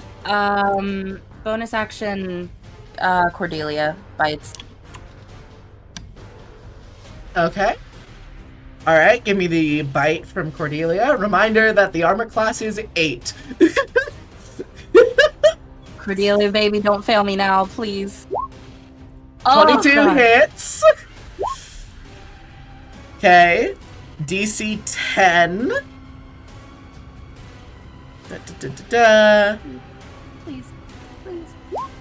Gets a 17, so it takes half damage, rounded back up to 8. So it takes 9 points of damage in total. Okay. The heart, you see, like, some of the veins and ventricles that are attached to the ceiling are starting to break and split. And, like, the heart kind of lurches down by half a foot and is closer to touching the bottom of the stone dais. It is not looking good. There are several wounds opened in it. It is bleeding out of several cuts. The heart is barely on its last legs. Alright, for my action, I'm gonna do the poison spray cantrip. Okay, go for it. Wee. Is that also a saving throw? Oh shit, I need to check. It has to make a Constitution saving throw or take 1d12 damage. Poisoning damage. Okay. Against your spell But save it is DC? Yeah, against my spell save. Okay. It is a save or suck spell. Oh, it gets a 10. Okay. So where the fuck did it just go? There we go. 12 points of... Oh, 20, and it's vulnerable. 24 points of damage. 24 points of poison damage. That is enough to take out the heart. It had 17 hit points left. Yay! You see the veins, like, from the top of the ceiling split like wires holding up a performer on stage until the last of them break and split, and the weight of the heart pulls on the ceiling too much and it collapses. And you see the heart falls and the flesh beginning to melt away. Nyx, you are freed from the clutches of the heart. And you sort of... I still have to make a certain roll, however. Yep. Yeah. Can I say, like, when she did her poison spray thing, before she did that, she called, like, her snake to her. She's like, Cordelia, come. And, like, as it coils around her, she just kind of, like... She's tired. She's annoyed. She got dragged to a place she doesn't know. So she, like... All her magic is very humming, musical, but all you can really... For the people who are kind of, like, just around... All they hear her, like, do is just, like, almost in a sing-songy voice. Not, like, a happy one, but in, like, a sing-songy voice. And Sylvan, she just goes, die. Incredible. And Sylvan is usually a language that is, like, beautiful and flowery and flows with onomantic power. It is not only one of the first languages created on the Vale, but it also is a language that belongs to creatures whose very magical power and essence comes from the importance of words. Yep. And you command this being to die, and die indeed it does. Cordelia hisses as it falls, and all the corrupted, profane flesh melts away, and you see, curled up, incredibly sickly and pale, is the infant body of Walter. And you feel a shuddering in your body, and Margaret flies out and just goes down and just picks up Walter and cradles him. And the heart of Durst Manor is no more. Yay. And all of you feel a shuddering and a like almost enough to register it on the Richter scale. Oh, You God. feel a pulse of energy shoot through the entire dungeon. Oh, And you right. see- He was the heart. Parts of the ceiling starting to break under their weight and collapse. And you see We gotta get the fuck stones out. starting to fall in the chamber. And all of you, well, no, Leffa is still semi-conscious, so he still sees this too. Saoirse's fucking knocked Barely. out. Saoirse's Oh, knocked I'm okay. out. I get back. Oh, I Saoirse get 2 hit regenerates points at the now. start of her turn. I start regenerating now. But Margaret, holding the body of Walter, looks around, sees the dungeon beginning to collapse in on itself. The evil has been cleansed here, and this space no longer wishes to continue. And it starts falling apart. Margaret looks at all of you and says, "No time to stand on ceremony. We have to go." Okay. I'm gonna feel so bad because she hasn't had even time to mourn for her child. Mm-hmm. Bella will kind of walk up to Margaret and like hold a hand out for her, like not to like possess, but like in like a solidarity, like I've got you. Okay. You help Margaret up. She's still cradling Walter. Saoirse, your eyes shoot open. Yeah, and hold your on. body starts patching up its wounds. And She wakes you up see- angry. You see Leffa on the ground to your right, unable to get up. Yeah, It's worth noting that Nyx is also on her hands and knees and very injured and trembling. Absolutely. Question, Answer. teacher. Because I was knocked unconscious, does the binding threads disappear? Yes, they do. Okay, that's fine. Technically, Leffa gets priority because I deal the most healing when someone is knocked unconscious. Okay, yep, because you're a grave cleric. Valid. Yep. So she will basically slap him. Okay. And the fucking wake up slap. you get stand full over health. Leffa, like full open palm smack across the face, and go ahead and give me the roll for cure wounds. No, I don't roll. It's full health. It's at second level. Oh, no, so that's you right. get 20 hit points Yeah. from being Thank slapped God in you the saved face. 20 hit points administered in a And Saoirse And a will say, wake-up "You slap." fucking owe me." You Get fucking owe me. Okay, Leffa, we had you healing are. potions, didn't we? Yes, everybody has a healing potion. Now, how healing potions work at my table. If you use a bonus action, you roll the dice normally. If you use your full action to drink a healing potion, you get the maximum amount of healing the potion can give you. Noted. Okay. So is Are we anyone... still in turn base? No, we're not in turns anymore. Where we Okay. get to here, this is going to be a skill challenge. So the way that this is going to work, the basement of Durst Manor is collapsing as we speak. So you all have a limited amount of time to get out of here. We're going to do a best 3 out of 5 for skill check rolls. Oh god. Successes and the DCs that you have to achieve them is based on how you are helping your party get out. For example, you can use an athletics roll to move fallen debris out of the way so that your party members are able to pass through it unimpeded.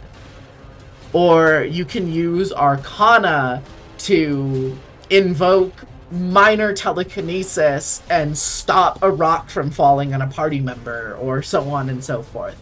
Once somebody makes a roll for a skill check, that skill cannot be rolled again by anybody else.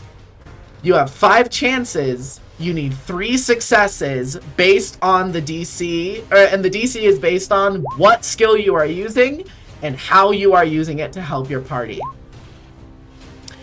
Anybody can volunteer to make any roll. So anyone at any time can step in and be like, I would like to roll this, and I'm doing this to help the party get out of the dungeon before it collapses. Anything goes, as long as there is a reasonable enough justification for a particular skill. Okay. Noted. Okay. So, anybody can start, but I need to know, how are each of you helping all of your party members get out of this collapsing dungeon?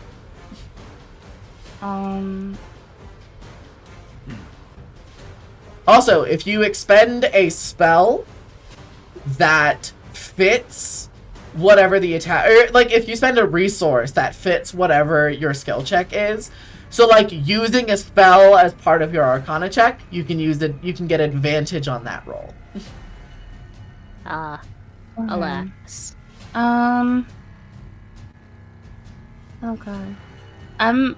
I guess I'll try a perception to like try to find a way out, or like or at least like the best way out. Yeah, making a perception check to figure out the best like route out of the. Yeah, no, I love that. Does anyone have a better like? I only have a +2, so if anyone has a better number, yeah. If anyone has a better number, I'd rather them do it. Okay. Yeah. I have a +8. +8 to perception. So that would be a lot better. Here's the thing. Okay.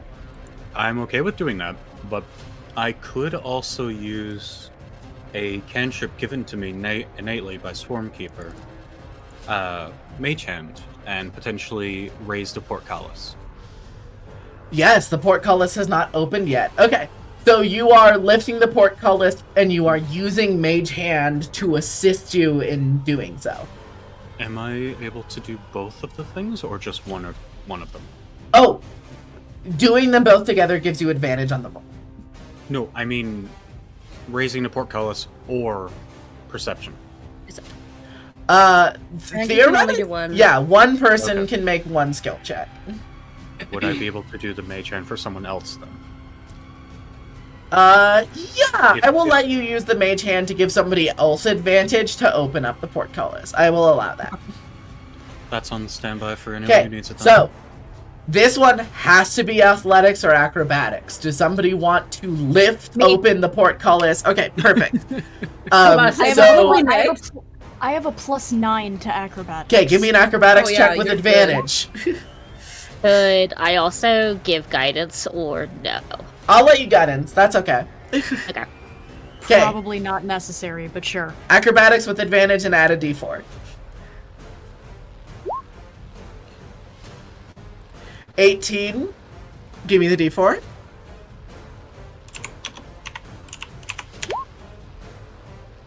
Oof. 19. That is more than what you needed. That's absolutely fine. Damn, I'm still lifting this even as hurt as I am? What a badass. So yeah, you kind of like use the, sort of like when you are like winching up a car to change a tire, you are using the scythe to get leverage, and you prop the gate open, and with the help of Mage Hand, which in the case of Lefa is flavored as some of his moths flying out and like fluttering around the bars, you're able to winch open the portcullis, and you guys have a way out of this room, which is very important. Okay, Lefa, you want to roll a perception check to suss out the best and like clearest and least impeded route to get out of the dungeon, correct? Yeah. Alright, give me a perception check. Kathunka. God 10. damn it. As a... Okay. Fuck. You do have a point of inspiration. Yeah. Okay, 21. That. The DC was 13, so it's a good thing you rolled again. Oh, thank God. Okay, that is 2 out of the 3 needed successes. Leffa, you are taking the charge. The rest of the party is following suit behind you. You are seeing where the least stable structural portions of the dungeon are and steering clear of those directions, taking hallways that seem to be unnecessary detours until a hallway the next section over collapses in on itself. And you are headwaying the party out of the dungeon. I need one more roll. What else is anybody doing to help the party leave? I have a question. Well, sorry, I have a really quick question for Monkey. Aliel, do you have anything of like a higher number for like a plus of like anything on your check? My highest is Dex. Okay. Do you have anything? What are your things on either insight or survival?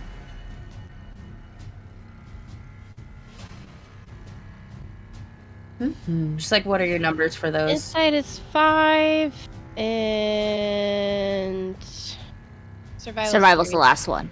Yeah. Survival's what? 3. 3. Could either of those work, Sage? Here's where like kind of how the rules for this work. It's as long as you can justify a particular skill, I'll let you roll for it. So, like, how could you use insight to help your party get out of the dungeon? Insight, well, kind of looking for, like, the official exit and, like, because Leffa's found this a safe passage, but there can always be, like, a misguiding. Like, in front of us, we might see something, but we might not notice that something's about to come down in front of it. So if we can gauge the safest exit, okay, and not just the safest path. Because that kind of crosses into something another player is doing, the DC will be higher, but I will still allow the roll. Remember, you need 3 successes, which means you have 2 failures, just as like a buffer. So do you want to try to go for insight here? Monkey, would you be able to? Because I don't have a high number for that. Sure. Okay. All right, then Monkey, go ahead and give me an insight check. I will tell you right now, the DC for this is 16. Oh! 10. That was a 10. You did not have advantage. Does anybody have a way to give Monkey advantage? Maybe. I don't think I don't think Aoife can give the help action on this. Yeah, we can't do the... Yeah, help action from familiars isn't happening here, and anybody who's already rolled a skill check cannot help here. Oh, right. Shanked. But I'm not does it matter if I'm... What's it called? Proficient in insight, or you want someone who's proficient in insight to help? If you are proficient in insight, I will allow you to use the help action here. I can't. I am not proficient. Wait, hold on. I'm proficient in it. Could I help? Okay, yeah. You give Monkey advantage. That bumps it up to the 18. That is just enough to get y'all out of here. So, with Nyx wrenching open the door, Leffa finding the safest passage, and Monkey having an intimate knowledge of the layout of the dungeon and knowing the exact place where the exit is located. All of you are able to find your way to the exit, and you all climb back up the ladder, re-emerging in the kitchen, which is now no longer filled with mist. Thank God. And as the last of you climbs up the last rung of the ladder and makes it into the kitchen, and as somebody helps Lancelot up the ladder and into the kitchen, you all hear the rest of the basement underneath you collapse in on itself and is sealed off forever. Honestly, probably for the better. All right.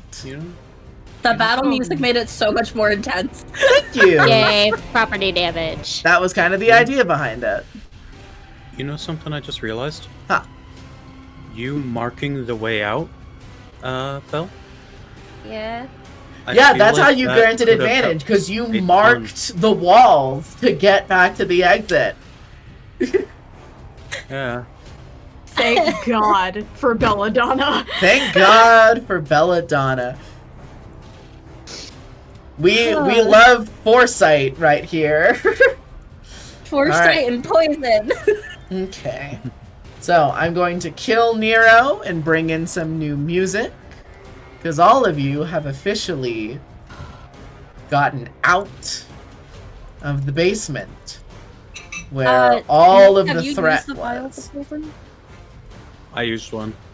Nyx did No, not. I know she you still didn't. has hers. Okay, you can keep one. Can I have the other one back? Because I do have a limited supply. Sure, bestie. Okay. Do. I do not. Unfortunately, because like where she was from, she had an entire fucking garden she could have just pulled from, but they're in a place they do not know. She does not have an unlimited supply anymore. Fantastic.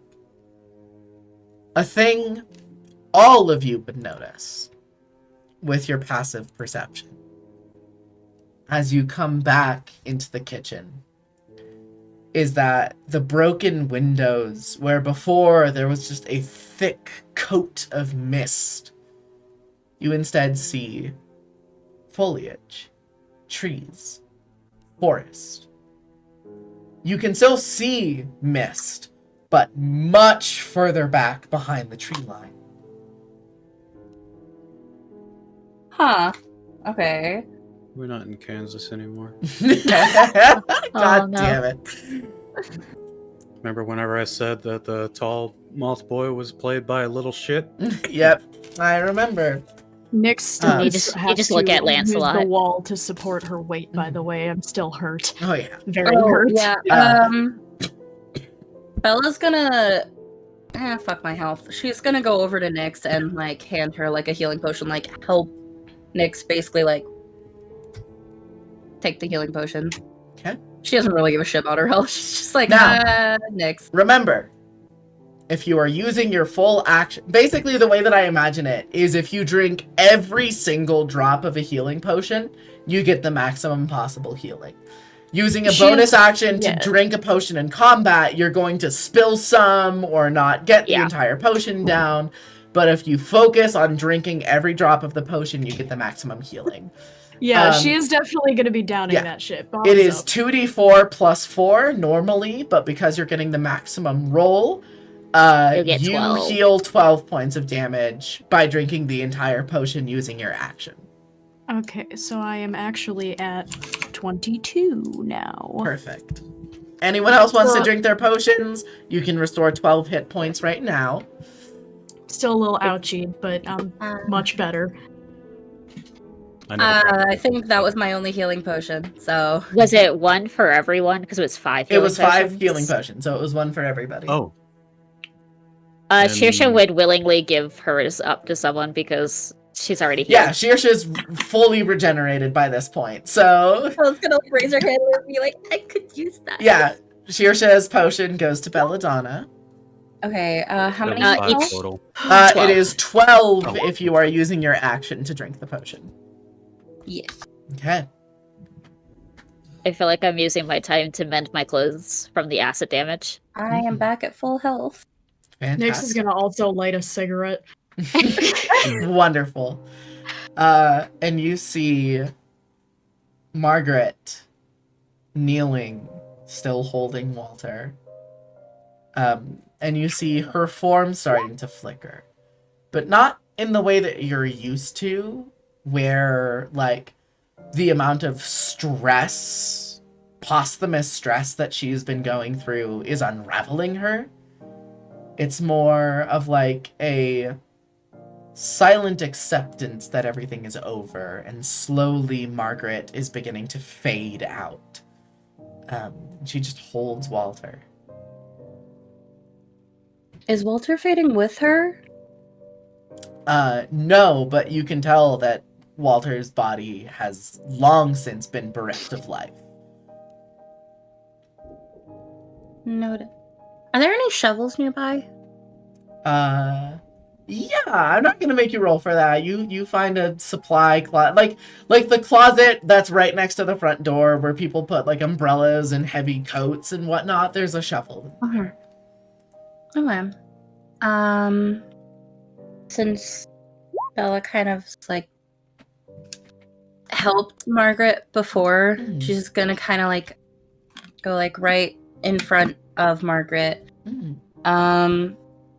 and kind of like gently like she puts like a hand in front of her on the ground because she can't really touch Margaret. But just kind of looking at her, like the moment Margaret looks at her, she's kind of like, "It's all right now, Ma. You can rest. Go be with Walter and maybe even Gustav. You deserve the well rest after everything you've been through." Nods and smiles. And she takes a towel, wraps Walter's body in it, sets him down, and dissipates into mist and fades away. Belladonna's gonna dig a grave for Walter. Okay. Belladonna, you open the front door to the house, and there is no longer a curtain of mist enshrouding it. You have the shovel, you have Walter. You walk out, not onto the streets of Grand Crest. You walk out into an open clearing surrounded by thick forest. Large trees with abnormal, super dark brown bark that it almost looks black, with trees of a deep, deep, dull, unsaturated green leaf. Okay. Kind of noticing this, she lets out a little bit of a disheartened sigh that, like, this wasn't the end of it because she just wants to go home, but she focuses more on burying Walter at the moment and just kind of, like, finds... Is there anywhere with, like, flowers kind of around the house? Yeah. Gustav tended a garden. Alright, so she's just, like, in a nice little patch of flowers. She's gonna dig a little grave for Walter. Takes, like, a little, like, piece of wood that was kind of, like, tossed around in the little garden and carves into it with a dagger Walter's name, and puts it at, like, the head of the grave. And then just kind of gives, like, not really a blessing, more, or a prayer, just, like a well wish for Walter that he's at least at peace wherever he is in Sylvan. After you take that somber moment to give Walter some posthumous well wishes, you take in a little bit more of your new surroundings. The sky above you is dusky gray and perpetually overcast. You can see the clouds unmoving and strangely still in the sky above you, covering everything. Faintly through the cloud line, you can see where the sun would be positioned in the sky behind them. A faint, distant, hardly bright light. You see large amounts of countryside in this valley, mountains rising up all around you into one secluded valley territory. And behind those mountains and in between those mountains, everywhere where you can see, there is a wall of mist that surrounds this entire territory. Oh, fun. There is not a single place where there is a break in it. Durst Manor is up on a hill, in a beaten elephant path that mostly has new growths of grass, but you can see where it's still padded down in some areas. And down the hill, you see a black coach with 2 horses sitting at the base of the hill. A gentleman in a finely tailored suit, balding on top, wispy white hair around the sides of his head and the back of his head. A finely groomed goatee, holding the reins of the 2 horses. There is another figure wearing red and gold armor and a long cloak. Tanner skin, which is strange given the obscurity of the sun here. Yeah. And red hair with kind of an undercut that is shaped high on the top, and a long black cloak. You see another figure who she is talking to, who is in a lovely silk red dress and a sun hat with long brown hair and incredibly pale skin. And a third figure who you can't see the entirety of, sitting in the coach with the door open. Does it look like the lady that, like, the person in armor is talking to is, like, leaving? No, it looks like the door is open and she's kind of leaning on the side of the coach. And just in... What? Can you give me an insight check? Okay. Jesus. The conversation looks heated from the distance where you are. They seem to be in They seem to be in some kind of argument with each other.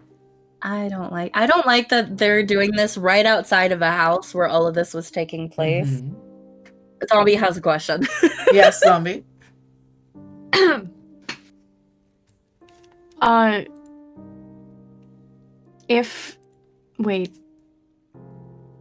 Wait. I just watched Nick have a breakdown. Come on, Z, brain work. You got this. I'm not sober, okay? I'm sorry. Anywho, so I just wanted to preface this by saying,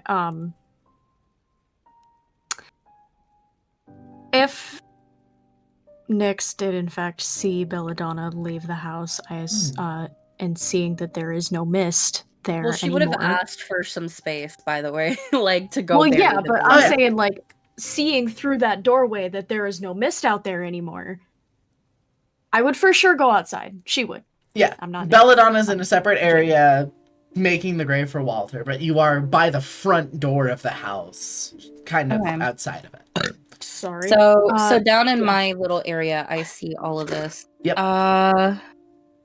Okay.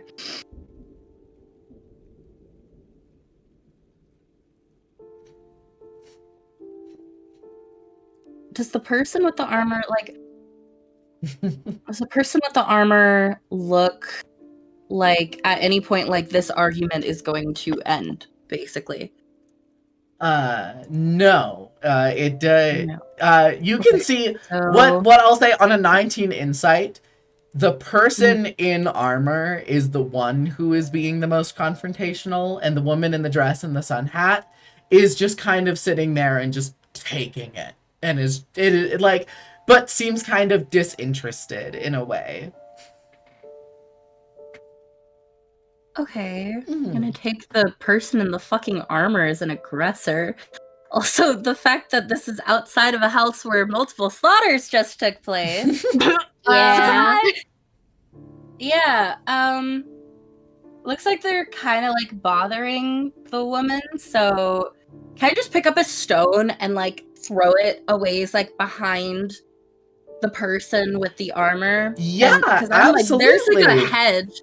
There's like a hedge in the garden. I can just hide behind that and then yeet the stone. No, absolutely. You hide behind the hedge, you throw the stone. You see it clatter. Both the woman in the armor and the woman in the dress and the sun hat, both like get startled by it and turn and see the rock tumbling. you see the woman in the armor points at the other person and looks to say like one more pointed remark before she makes a heel turn. The cape kind of whips behind her, and she just stomps off into the distance. And the woman in the sun hat now looks up and sees Nyx in front of the front door. You're hiding behind a bush, and she just waves Nyx down in a like waving her fingers in a like come down here kind of gesture. I'm going to go follow the person in the armor because I think they're suspicious as fuck. Okay, you give me a stealth check. We're gonna quickly cut back to the inside of the house, but Nyx, you look to be you are being summoned by the woman in the sun hat and the fine dress. You could just close the door and be like, no. I'm Goodbye. using my inspiration, by the Okay, way. 18, you got it. So you take the moment while the individual is distracted summoning Nyx over. You sneak around the house and start tailing the woman in the armor. I want to see the woman in Nyx first. I want to see this. Yes, we're gonna get to that first, but before that, we're gonna cut back inside the house where Monkey and Leffa and Shearsha all are, and I can ask if the three of you are doing anything. I'm gonna say that Leffa, as soon as he left the basement, kind of zoned out as everything kind of hit him at the same time. Fair. Do you take stress? No, I don't feel like it would be enough that would cause him stress. It's just more a moment of pause to really understand everything. That's fine. But afterwards, he will look up to Shersha. I had to ask to make sure that this was actually a thing, and he does know her name. I imagine she's giving you the strongest stink eye because the mom left the child alone and Nyx also walked away. So now she's gonna like, all right, I'm the bodyguard now. I'm the babysitter. Oh yeah, I'm watching you. That's why Bella stepped outside. Is she trusts Saoirse as like tiefling trust? Yeah. She's like, not to mention this woman kept me alive the entire time down in the basement. I trust her. Yeah. You also told Leffa at one point to keep Monkey protected. I told Margaret to grab you in case of that. No, just before we came down to the there was a small instance where you had like kind Yeah. of remarked that you trusted Leffa to take care of Monkey. But I don't know that, so she's just giving you the strongest stink eye. Perfect. Understandably, that small amount of trust that Leffa had to deserve that statement of protect her, I can understand that being already gone because of his intentions towards Lancelot. Yeah. Whether you understand that he was possessed or not. You try. Well, Bella doesn't know that, for one, and two, Lancelot is a helpless young creature. Monkey is a young girl who's not helpless in any sense. Yep. But yeah. still No. She's young, proven that. and enough of like I get that she's almost 13, but like she's still a child.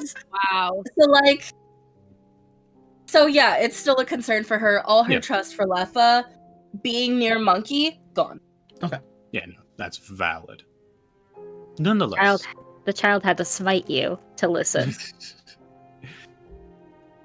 I love the fact that Leffa has so much ill trust. No one trusts him, even though he is the only thing that he's done that could potentially be seen as fucked up was him almost taking Nyx's name. That's the only thing he's done, and that wasn't even intentional. Well, okay, to be I fair, love that.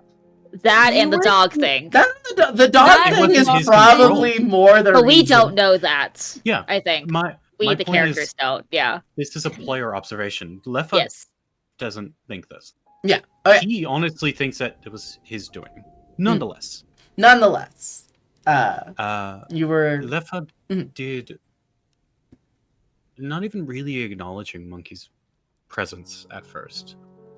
He just looked over to Shersha. Bless you. Seriously, giving the biggest stink eye. It's kind of obvious to Lefa that she doesn't really like him. That I wonder why. it was obvious from the get-go. So he speaks up in a very... in a slightly weaker tone than he usually has. A little bit more confused. Why did you save me? He's referencing the heal that you did. Yeah. You could have left me. Why?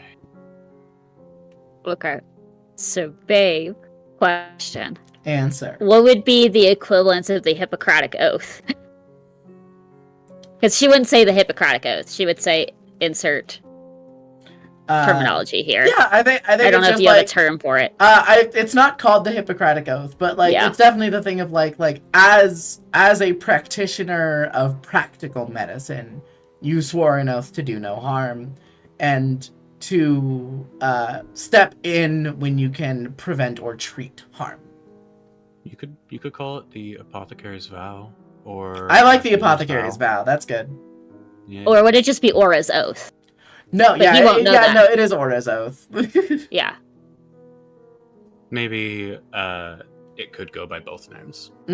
Just a fun little thing. Lefa wouldn't recognize Aura's Oath because Aura is a minor deity who is from a particular region which Lefa was not from.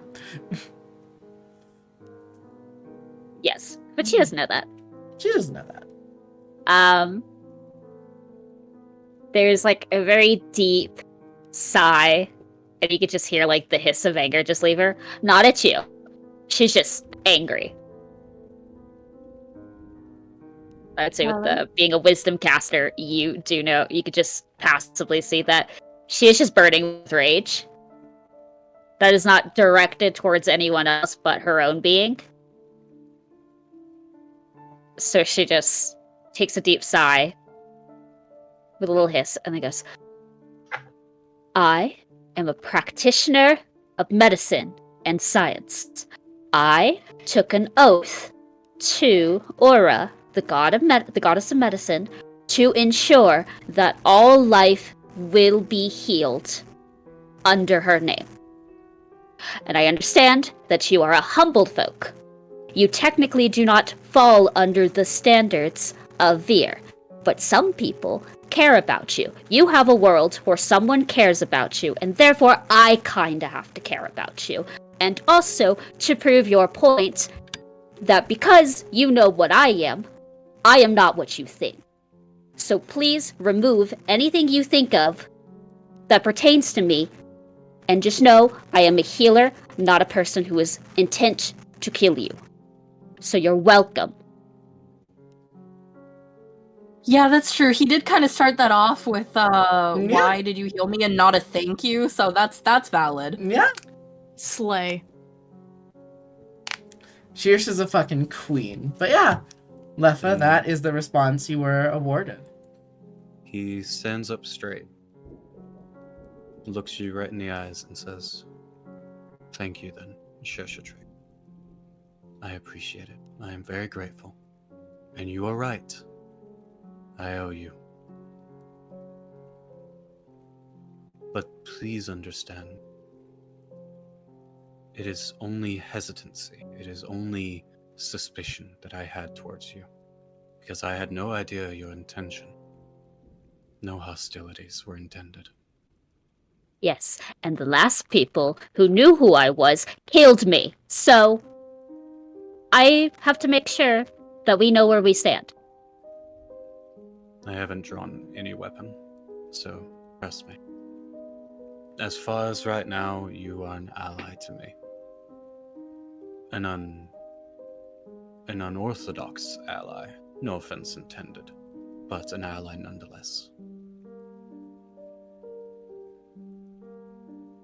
And he looks away for just a second and then looks back and says, me owing you, do you wish to make this a promise?" I think To it is ensure. very obvious. Mm. It's very obvious that she is so annoyed because her tail is flicking back and forth like an annoyed cat. And like Aoife by proxy, who is just a winged cat, black cat that's on her shoulders, is also puffed out, going, uh-oh. And she goes, I don't care about your promises. What I care about is you treat me as a Veer first. Because if you don't, if I'm an unorthodox ally, fuck you. I don't want to be near you. You ignore what I am and treat me like a human, a Veer, or a tiefling. I don't care what tieflings are in you. Just treat me normally, like you would to your other compatriots.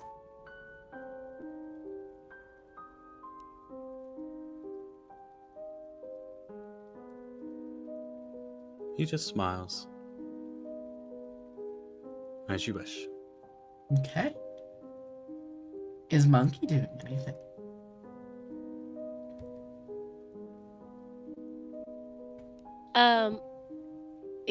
Eavesdropping. Perfect. Yeah, Watching you just Monkey take it have in the fun. info. I'm literally standing there listening, like taking it all in. Mm-hmm.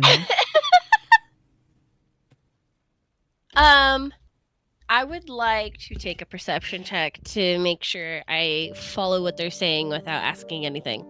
Yeah. What's your passive perception? 13.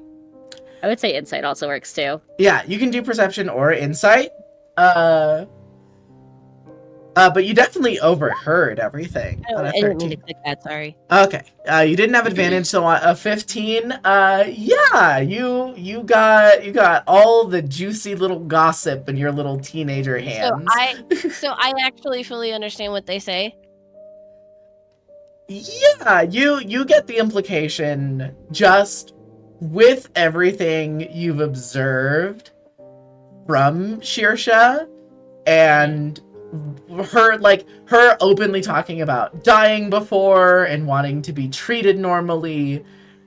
You don't know what kind, but like you gather. But she's a form of undead. You gather Shirsha is among those who walk in death, and Lefa is straight up a fey creature. I kind of smirk with this info. Fantastic. I think Lefa would make one more small remark Okay. to Shirsha before turning his attention to Monkey, if you're okay with it. Mhm. You know, dear, you remind me of someone I once knew.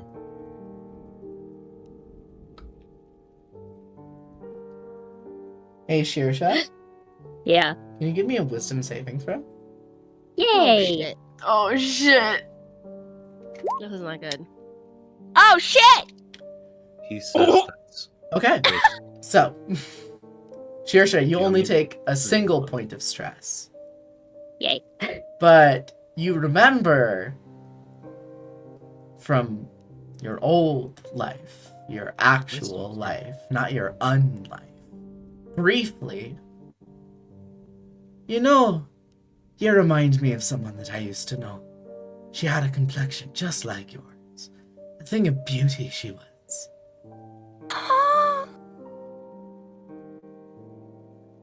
But on a natural 20, it does not send you spiraling to recall Deirdre.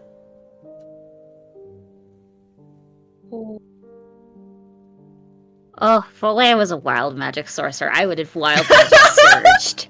Oh, if only this was my absolutely. setting where I could just be like, all right, I'm surging. That's it. Okay. But, Shirsha, you do not drop your composure to anybody visibly, but that internal struggle still happens. I do want to ask if you can do an insight as well, if you feel like this is something you're capable of doing with the internal struggle happening. If it's a no, then that's fine. I think it's less of a like the intention behind what Leffa said freaking out Shearsha. It's more of a Leffa saying something that reminds Shearsha of somebody from her past that caused this. Yeah, no. Yeah. I don't even know if he would register what just happened because she didn't drop her composure. It's more to discern something else in his voice. If Shearsha feels like pressing into the words that Leffa has spoken, she can. Yeah. Completely. It's so hard because I feel like she doesn't trust him. Okay, then let's just leave it at that. There's a baseline distrust, and Shearsha is not of the mind to investigate Leffa's intentions any further. I think she's just cursing under, in Umbral, under her breath. Mm-hmm. In response, because I actually understand Umbral. Leffa knows Umbral. Okay, I wasn't sure if you took it, because that was a I did. language that's in your setting, and I was like, oh, I don't think anyone took this, but because I'm technically undead, I should have this. Yep. Oh, yeah, absolutely. You have it kind of innately, but it's a favorite enemy thing for Leffa. Yeah. Yeah. No, it's not anything direct at anything. It is her cursing under her breath. So it's just a string of, like, curses. And, like, she is starting to incantate, like, a spell, and then she stops herself. And then she thinks about it again, and then she stops herself. Mm-hmm. Which is the keeping her composure. Because if she didn't keep her composure, you probably would have been shocking grasped. Fun. So I do want to have a small conversation with Monkey, but I do feel like my conversation is taking a little bit longer than I wanted it to. I'm gonna briefly cut back to what Nyx is doing, but is Monkey doing anything other than just eavesdropping and collecting info? That's pretty legit. Pretty much it. Okay. Point at the moth going, I don't trust you either, sir. So, Quick thing. Sure Before I sneaked off to go follow the person in armor, would I have come across Nyx, like, kind of like, or seen her at any point? Yeah, no, you saw. So, my question, because this is relevant, Nyx, would you approach the figure when she waves to you? How far away? She's just down the hill. Okay. I feel like seeing this random ass person beckoning me, she would kind of like turn around and like look back, like to where her one relevant quote-unquote detail. friends. One very relevant detail. The coach that she is standing in front of has an emblem on either side of it. That is now the third time that you have come across a raven with outstretched wings. Oh. Well, that just blew my fucking thing out the window. Yeah, she's going. Okay. So yeah, you see um, Nyx going down the hill, and you have an opportunity to sneak behind her. With a very determined gaze on her face. Well, okay, right before, she's going to kind of like make a small gesture to Nyx. Okay. And in Thieves' Cant is going to basically murmur, keep her distracted. Okay. you A had to quick hand sign of like keep the target focused on you, and then The target focused, but stay safe. yeah. And then she's going to sneak after this. But yeah, I imagine figure in armor. like Silent Thieves' Cant is just like modified sign language, like where where you Yeah. shorten up gestures to make them easier to deliver rapidly. Yeah. She doesn't even know if Nyx speaks Thieves' Cant. It's just like a feeling. Hello. Well, she doesn't know you though, remember? Like she's previously fought with you, but she doesn't know you. So Yeah, she but, just like- kind of hopes. But the moment that you are able, she sees you register Thieves' Cant, she's so fucking happy because usually she's the only person who fucking speaks this. Gestures but yeah, vaguely at my whole person. But yeah, she's going to sneak after giving Nyx that message. Okay, perfect. So, Nyx, you step down the hill towards the woman yeah. in the scarlet dress and the sun hat. As you get closer, you see her skin is extremely pale, kind of matching the tone that you're used to seeing with Shearshin. You see her eyes are luminescent. They have it's not super bright, but they have a faint underlying glow to them. And her eyes are like, her irises are like a bright, warm pink. She has long brunette hair that she just lets flow down her shoulders. Scarlet lipstick, red eyeshadow, and very well drawn eyeliner. And the faintest pink blush.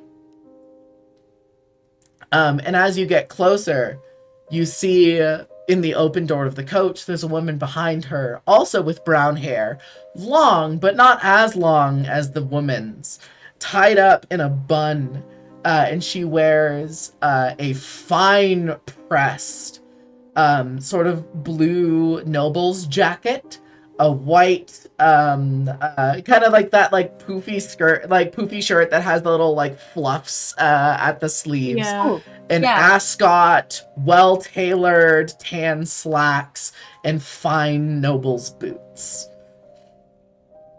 Oh, she's talking to someone fancy. This is not the usual crowd that Nyx is accustomed to interacting with. Yeah. And so you descend down the hill a little further, and the woman in the sundress smiles at you and steps forward a little bit to meet you at the base of the hill, and says, "You must be the esteemed guests that we are looking for." Oh, Jesus. I know this might be a little shocking, but welcome to Barovia. You will be here for a very long time. I don't like that. And why is that? And you see she looks behind her further down the road. You see way down the road there is this large stone gate with two busted statues of figures in armor. And you see just barely after the gate, the wall of mist starts and that dome that sort of covers the entire valley becomes visible. And she says, "Because of the mist, it will not let you leave. No one can leave." Hey, Sage, I'm sorry to interrupt. Can I ask a question? Sure. Did we say that Barovia was already gone by the time Lefa existed? Yep. Okay, just wanted to clarify.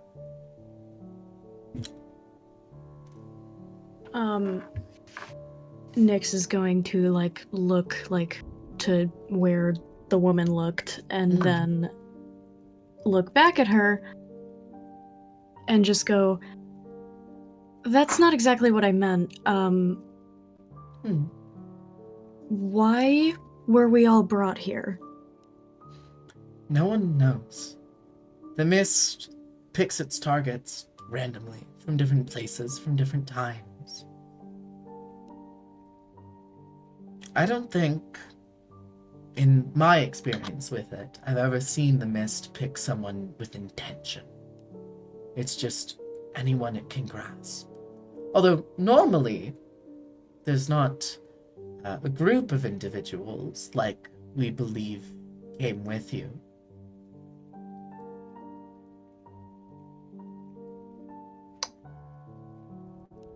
She's going to, without moving her head, she's just going to glance her eyes up at the sigil on the carriage and look back at the girl and just go, "So what exactly does that symbol mean?" This is the crest of House von Zarovich, the royal family that founded Barovia 700 years ago. I am a representative of House Zarovich. My name is Anastasia Karolova, and she holds her hand out to you. Nyx just kind of looks at it, but she doesn't shake it. Okay, after a while, she just gently lowers her hand. Her arms are just perpetually crossed, by the way. Of course. And you see she turns to the coach and says, Valentina, darling. And the woman in the tight brown braid and the noble's coat comes out and says, Valentina Van Holtz. Do they know that it's more than just Nyx, by the way? Oh, yes. She directly said that they know there's a group here. Nyx just looks at her and just goes, hello.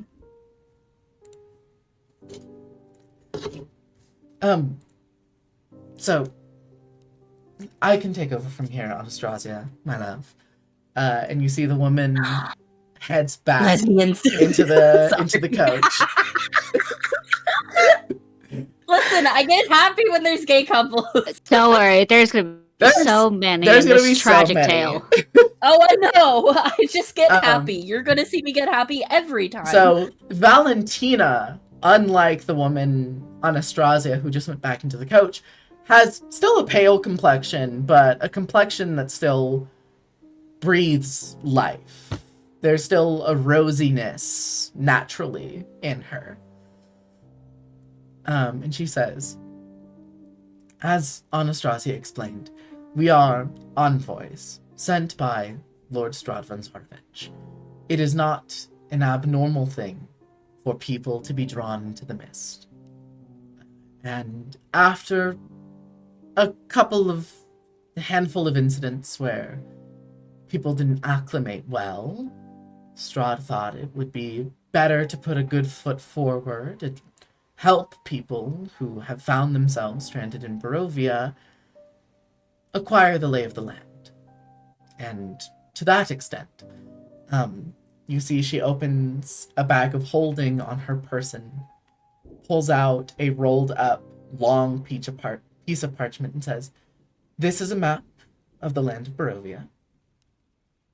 You need not study it if you do not want to, but it would be wise to be familiar with this land, as it is, by all accounts, your new home.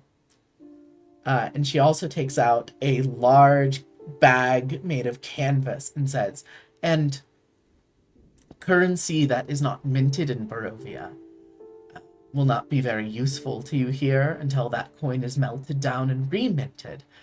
So instead, and she hands over the bag to you, a parcel of 500 Barovian minted golden coins. There's one for each of your entourage whenever they come out. Okay. Honey, I've already been out. So she takes the map and the bag, and has like a look of thought on her face for a second before she just kind of said, fuck it. And pulls out the letter that she found in her bag before she was brought here. And shows it to Valentina and says, does this mean anything to you? Can you make me a perception check very quick? Please pass this. Oh, Jesus. My passive perception is higher. So you see her study it very carefully and look at it and kind of squint and goes, I don't understand. Is this a joke? It's a blank piece of parchment. You turn the paper over and there's nothing written on it. Oh! Illusionary text. Oh. Illusionary script. Nyx is going to quite literally roll her eyes with like the, throw her head back, that kind of thing, and just go, of course it is. Okay. And she's gonna take the paper back and just say, this mist has a knack of fucking with people, doesn't it? Yes, it does. You're already starting to get the bigger picture. That's wonderful news. If you would be so kind, would you mind retrieving the rest of your entourage? You are about a couple hours walk from the nearest village, and we thought it might be more productive to offer you a ride in the coach. Okay. Nyx is going to turn around, and I assume it's not too far away from the actual house, so she's just going to whistle. Okay, everyone inside the house hears a shrill whistle coming from Nyx from outside. Cool. Okay. And I imagine everyone filters out from the house once the whistle sounds. I feel like it's like Lancelot bolts out of the house. Oh, yeah, absolutely. And then it's the panic of like, oh my god, the dog. It's a full sprint from Lancelot, and then Shearsha comes after, and then Monkey, and then left. Lancelot is like, mother! Yeah, that's how I imagine. It's just like, Mom's calling, and then a media bolt. Mom's It's like, calling, oh no. gotta go. I'm fully imagining Lancelot as Markiplier's dog, Chica. Yeah, exactly. Oh. There's a reason I picked a Goldie. I love Goldies. It's my You guys favorite are kind of so dog, stupid. Me too. Okay, so the rest of you exit the house, and we're going to cut from here to Belladonna trailing the armored woman in, like, off to the side. Yes. So, It's like while that was all happening with Nyx. yeah. So you see her stomping forward down the road a little bit, and turning and heading into the tree line. Okay. She's going to keep stealthing after her. Yeah, you dip in and follow after her, and you hear the crunching of twigs under heavy armored sabatons as she steps further and further into the tree line. And she comes to a clearing, and you see anger still boiling on her face, and she opens her hand, like, still kind of like bent into like a claw, but it's not a closed fist.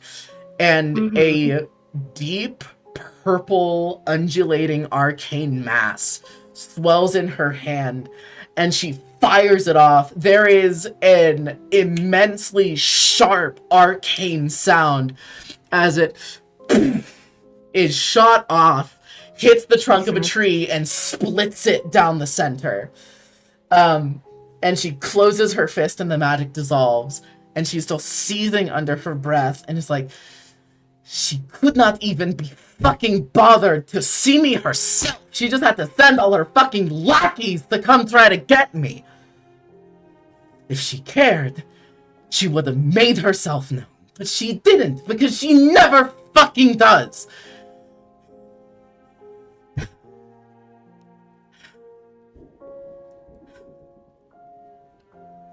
Bella, she like hears what she says, but she's more focused on the arcane explosion more than anything. Yeah, you are. I'll say, give me an Arcana check. Oh,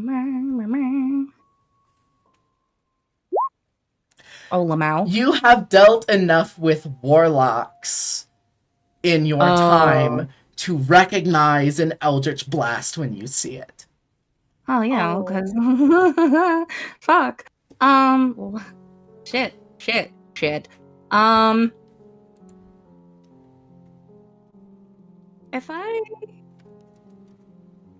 If I just aim not to kill her, but to knock her out with a cantrip, could I have an advantage on that? Yeah. So are you trying to sneak up to her? Well, yeah, I'm gonna try to, because what I'm doing is I'm gonna do Mind Sliver. Okay. Well, I'm going to try to. Okay, Cast. so Mind Sliver is something that she rolls for. Yes. Okay. It is something I have to both speak and make little hand motions. Okay. So I'll say, give me a sleight of hand check to see if you can, like create the components for the spell without breaking your stealth. 15. I feel like hers is probably higher, isn't it? Okay. Well, I still have to make the roll. Oh, right. You have to roll for this one. Yeah. Okay. So you are starting to, like, under your breath, whisper the verbal components, and you start moving your hands to create the somatic components. And you see she turns slightly over her shoulder. Give me an acrobatics check. Shit! Oh, wow. Okay. I don't have any inspiration left, so fuck me, I guess. There is a blinding flash of motion.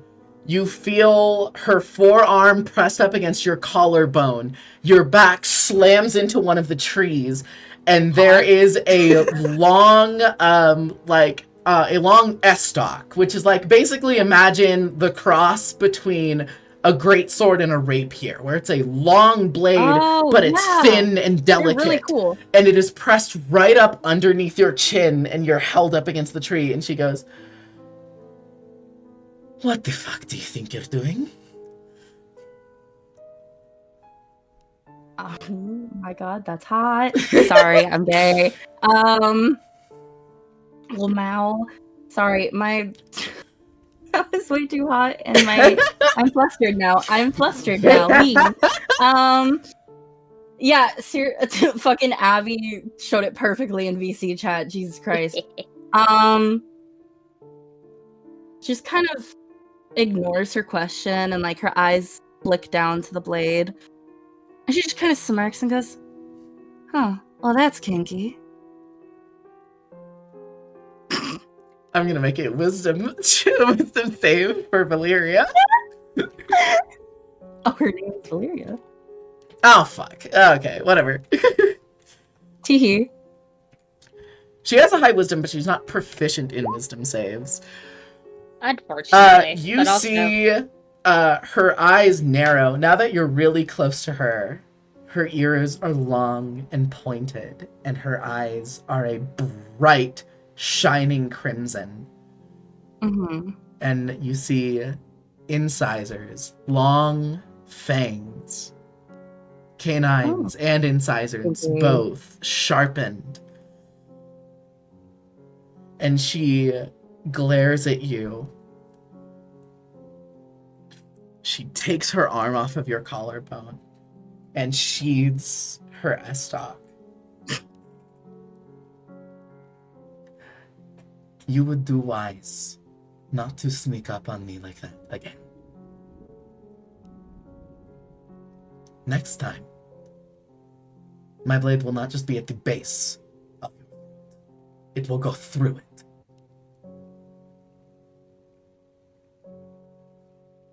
Verena just kind of tilts her head. Her tail kind of flicks. And she just kind of murmurs, "Huh. You really should have gone for my throat." Kind of like in, like part of her mask flip. And she's not Southern anymore for a small moment. Uh-huh. Instead, she has this different type of accent. And she immediately goes to complete the verbal component of her spell. Okay. Remember what we messaged about. Yep, I know. You see, when you say you should have gone for my throat, you see she kind of licks her fangs and goes, "I still very much could." And you get off the mind sliver. She is going to make her saving throw against it. It's wisdom, right? No, it's intelligence. It's intelligence. Yeah, it's intelligence. Okay. Yeah. It's an intelligence saving throw. Okay, so this she is very proficient in. Oh, fun. Yay. What's your spell It's save DC? Warlock. What's my what? What's your spell save DC? 15. 15? She has a +7 to the roll. Oh. And she rolled a Nice. 7 on the d20 for a 14, one below your spell save DC. Ooh. So please give me the damage from Mind Sliver. Oh my god. That was a very close call. And then she's got like a -D4 Lamau? penalty. I'm killing. Wait, nope, not finishing that sentence. No, that's Sorry, okay, sorry, that's sorry. okay. I don't have inspiration anymore, so we.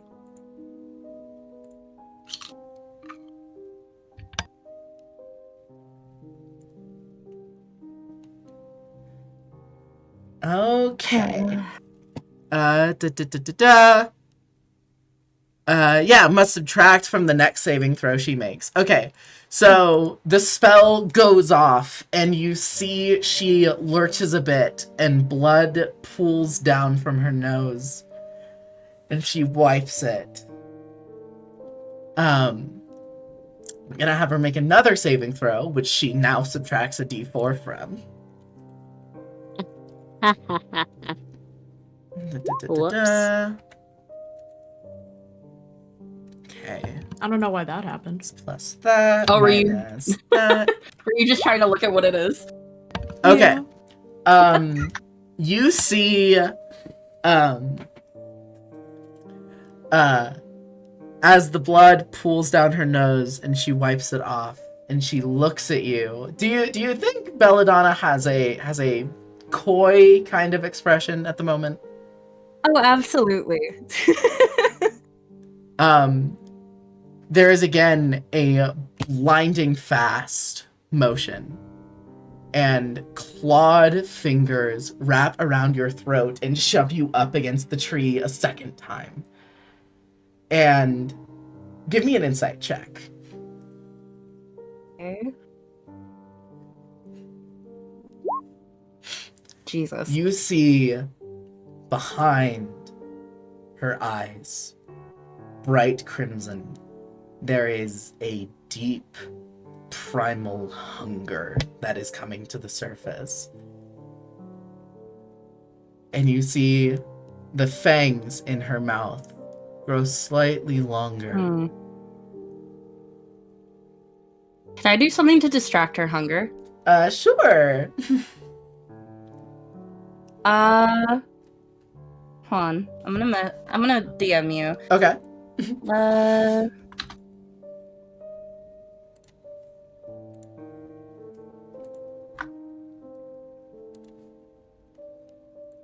I just have to double check that that's a-okay first. Oh, yeah, absolutely. And in fact, Okay. On top of that, as you're pinned against it, and that hunger is swelling to the surface, and her fangs grow a little longer, she says, "You like playing with fire, don't you?"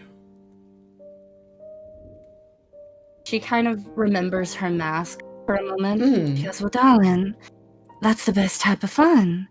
And she's going to distract this person's hunger and has a slight trick up her sleeve. Trust me, you all will understand why she's doing this in a moment. She's going to, with a free hand, hug this person close to her. And she's going to kiss them. Yeah. Wonderful. Your lips connect with hers, and though you cannot see this, the audience can. Her eyes go wide before that hunger overtakes her, and you feel a sharp pain as a fang pierces your lip, and you feel suction. Hot. And she grabs you close, and It should have been me. pulls herself away, blood dripping down the corner of her mouth. And the hunger sated. I do want to say, she did not just suck blood, she sucked my lipstick off. A little column A, a little column B. Now there is something interesting in my lipstick. That I'm Siege gonna knows about. I'm gonna make the saving throw. I want to Please. note that must sting. Having a large incisor fucking pierce your lip. Yeah. It's so hot though. To be fair, Belladonna's gone through worse. So to her, while this would be painful to most, this is minimal. Oh yeah. Also, It should have hey, been me. you see she pulls away, licks the blood dripping down her chin, kind of rubs off a little bit with her thumb and licks that. And she goes, "You really do like..."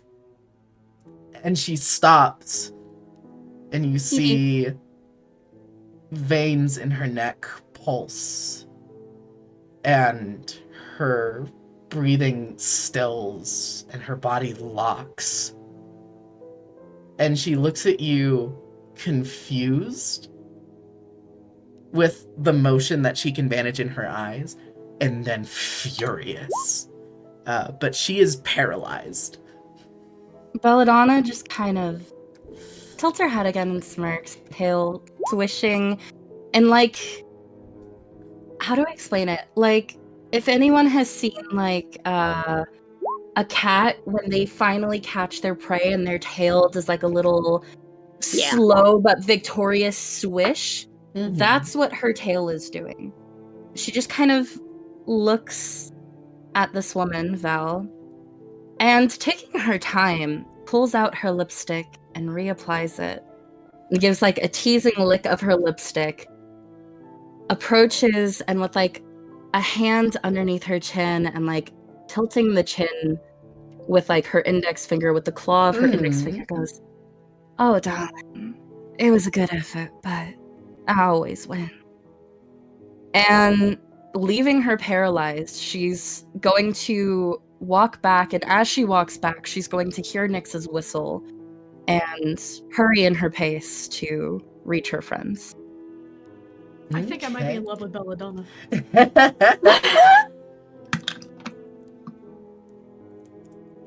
Alrighty. You see her eyes follow you as you head out the forest line. While She you gives were, like a wink as she leaves, by the way. while you were in close contact with her, I will say, the armor that she was wearing was made of meteoric iron, which is where it gets that red shine from. It's covered with gold embellishments, including a symbol on the chest of a raven with outstretched wings. Uh-oh. And she grits her teeth, fangs still soaking in some of the blood coating the inside of her mouth. And through gritted teeth,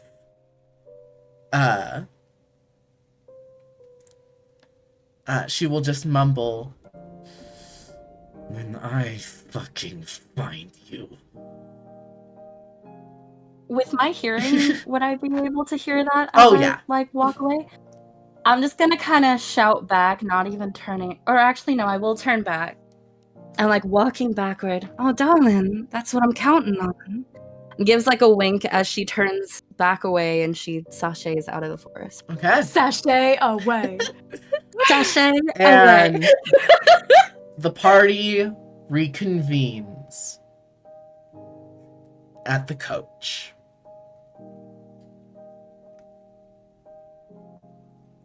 Valentina still standing in front of it, letting all of you file in one by one. Belladonna, you come out from the forest clearing, and Valentina just looks at you and just sort of subtly nods as you come out from the forest. Did she hear any of that? Maybe. Yes and no. Concern? Valentina's a fun one. You'll find out later. You can be sure, for real. Like, Valentina's a fun one. You'll find out. Okay, no listos. Having, like, approached them, she's immediately going to step towards Monkey. Okay. And, like, kind of take Monkey's hand, and she just kind of gives Monkey this, like, reassuring smile. And with all of you gathered Like a in front motherly of smile. her, with all of you gathered in front of her, she opens the door to the coach, steps in, The seats inside are lined with red velvet, authentic, actual velvet. And you see there is, next to the seat where the other woman is, the woman in the red dress, you see she has what looks to be a woven basket with what look to be several bottles of wine. And as Valentina steps into the coach, she says, could you all come in and have a seat? Nyx is getting in. Nyx Like, no gets in. hesitation. Belladonna, before that, she looks at Nyx for confirmation that this is okay. Because as like a fellow like thieves can't thing, she's going to rely on Nyx knowing if this is safe or not.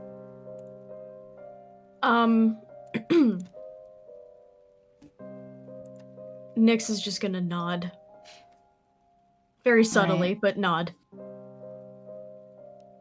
She's going to walk in and like murmurs to Monkey, "Stay by me, darling." Okay. And all of you filter into the coach one by one. The door closes, and you see Valentina looks out to where the gentleman sitting in front of the coach holding the reins is. And she says, Leaf, to the village of Ivlisgrad. And the gentleman in the front seat goes, "Of course, as you will, madame." And the horses are off.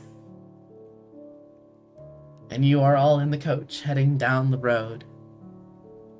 And the woman looks at you and says, "So, for introductions, my name is Valentina van Holtz.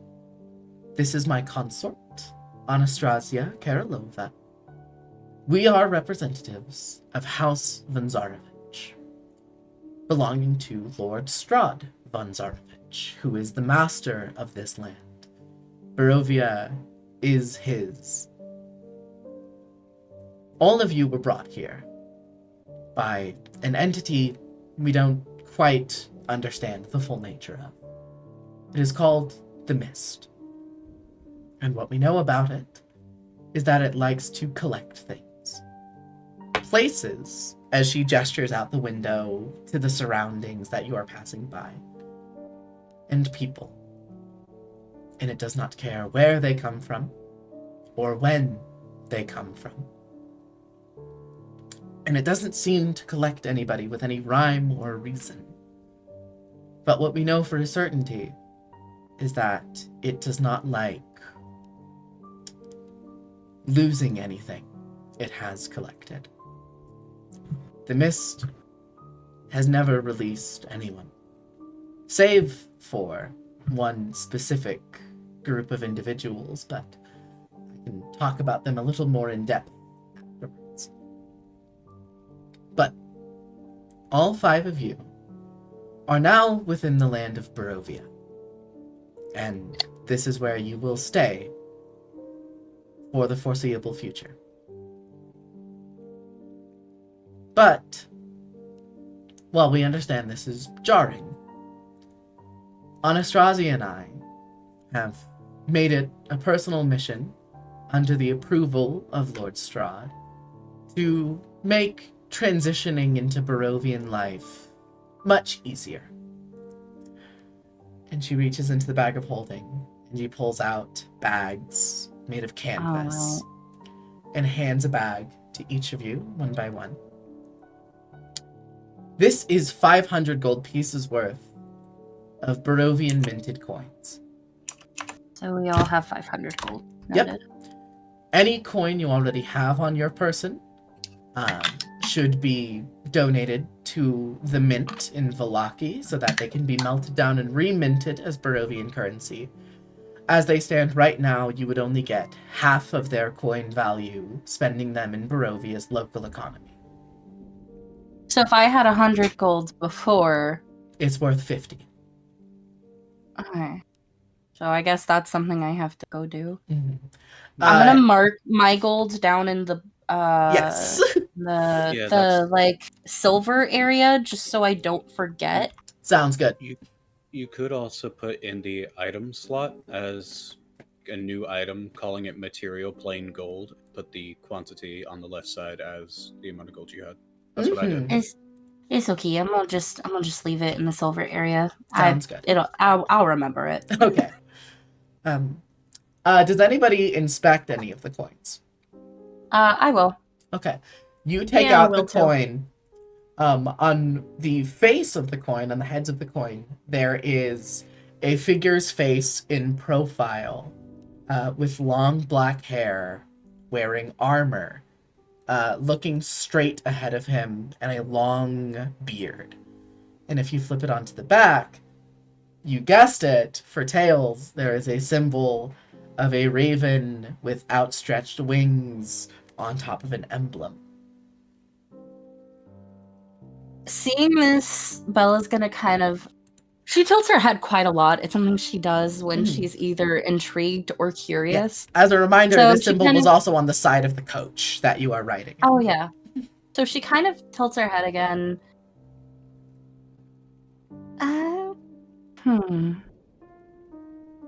This was on the woman that was talking with you so heatedly a moment ago. You see Who was she? Anastrasia's eyes widen. And Valentina... Who was she?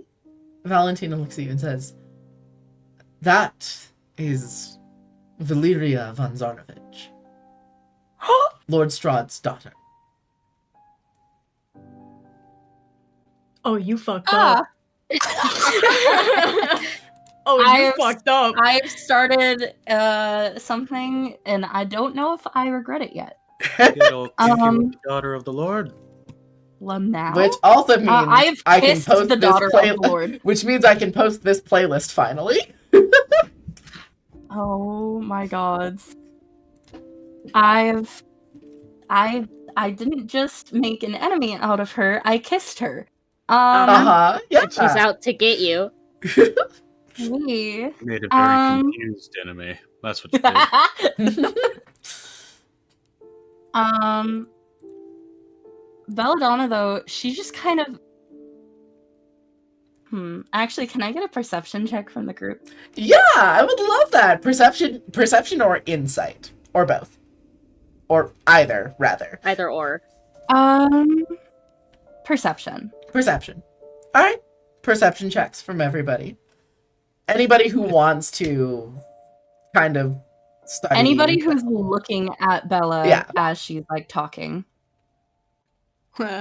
If I may, I think right now Lefa just has one of the moths on his knuckles. Like his hand is kind of outstretched in that, and it's actually in the shape of that same claw type thing that the Lord's daughter had. Can't remember her name. Sorry. Val. Valeria. Yep. And one of the moths is just on his fingers, and he's just kind of keeping eye contact with it, so he would not be doing a perception. Noted. I saw that message, Sage. So a 12 is exactly what was needed. So there's a 12 and a Saoirse, 15.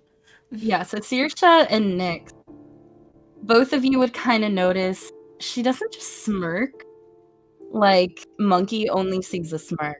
She doesn't just smirk. She smirks and she licks her lips slightly as if savoring the taste of something that had previously been there. Incredible. And just kind of with like this little tail swish, she's just like, oh, well, isn't that interesting? Valentina's gonna make an insight check. Now. Nyx is gonna be looking at Bella with her eyes narrowed. Insight is gonna be different than perception, I will say that. Of course. Well, actually, what I'm gonna have you do, are you trying to hide, like, the sort of why of why you're licking your lips? I mean, to everyone else, like, she's smirking, but the lick looks to everyone else, because she has kind of like a wound on her lip. It just kind of looks like she's licking the wound from like a fight that like okay. something that she received within the like so, building. The perception was to see if it was licking the wound or Gotcha. licking for the taste of something. So I'm going to call this a deception check, if you do not mind. Okay. Sure. Cher's Closes eyes. just done. Just like, I'm gonna pretend I didn't see that. Oh, Lamau. Valentina beats your DC by 2. Uh-oh. So she doesn't remark anything, but you see she kind of cocks an eyebrow and kind of looks at Anastasia. And Anastasia looks back and you see just mouths the word, really? And Valentina nods. Bella, noticing this, just kind of shrugs and like gives like a sly little grin. Like, she's not really worried if they realize what it is. Of course not. But she just kind of shrugs and gives like a sly little grin. So, I assume you made her acquaintance then. She was very charismatic, she says in like this like sarcastic type of tone. Yeah, Anastasia rolls her eyes and Valentina says, the Lord Strahd wanted us to reach out to Valyria and give her an invitation back to the castle, and she was not very enthusiastic about the invitation. Yes, I heard she, before she took notice of me, she was quite upset that Strahd didn't come to collect her themselves. She just kind of shrugs with the information, like it doesn't mean much to her. Yeah. She's just repeating what she heard. For relevant context, Strahd's previous consort, Cordelia. Oh!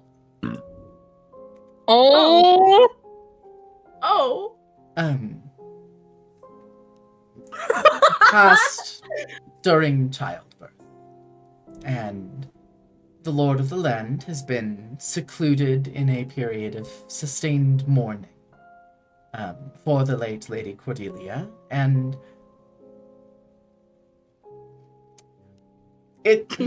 I should not be talking so brazenly about the personal affairs of the ruling house, but suffice to say, there are some many unmended differences between the Lord and his daughter.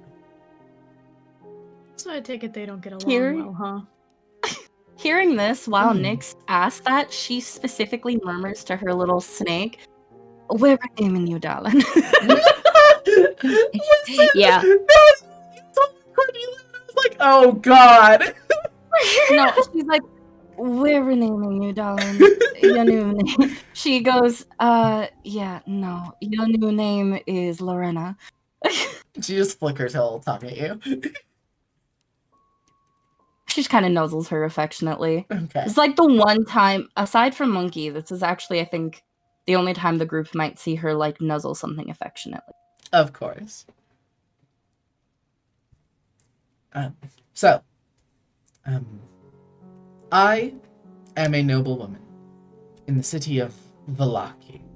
It's a couple days' travel from not Barovia village, from the village of Ivlisgrad. You know, actually, now is a good time to put the world map up. Yay!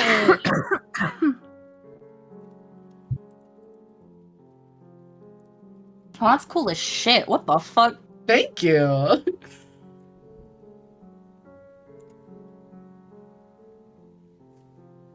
And see, it doesn't quite fit in the Roll20 the way that I want it to, but That's okay. You just need what kind of works for them to see so far, I guess. yeah. Real-time strategy game player in me, the one that loves map painting games, loves this map. Fantastic. So, you all are currently right here. This Where? is Durst Manor. And down the road is the village of Ivlisgrad. And much further down is the city of Vallaki. Oh, yeah, I see it. I am a noblewoman in the city of Vallaki. I'm one of 3 representatives of noble houses that are there. And my particular noble responsibility to the people of Barovia is hospitality. I see to it that if you do decide to allow yourself to settle into the Valley of Barovia, that I can get you shelter, a home, in whatever province you see fit. Believe me, we always have need for more permanent residents. So, you are welcome to allow yourself to acclimate to the best of your ability. Many people still try to leave Barovia. It is a ceaseless effort, and I will not fully dissuade you from attempting to do so, but usually it's easier to just let yourself consider this your new home.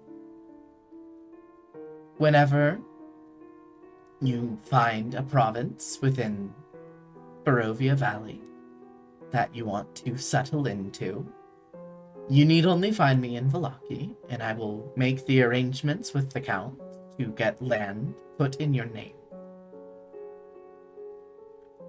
Wait, so out of character asking, it's Ivlisgrad? Ivlisgrad is the That's village kind of- you are currently going to. She Okay. is a noble in Vallaki. Bella's just kind of gonna ask for more, like, information on Vallaki. Vallaki, by all accounts, is the capital city of the Valley of Barovia. It is currently ruled by Burgomaster Vargas Vlakovic, hence the name Vallaki. It is very much the trade hub, the economic hub. It's the only true city in Barovia Valley. Of everything else is usually assorted villages or hamlets.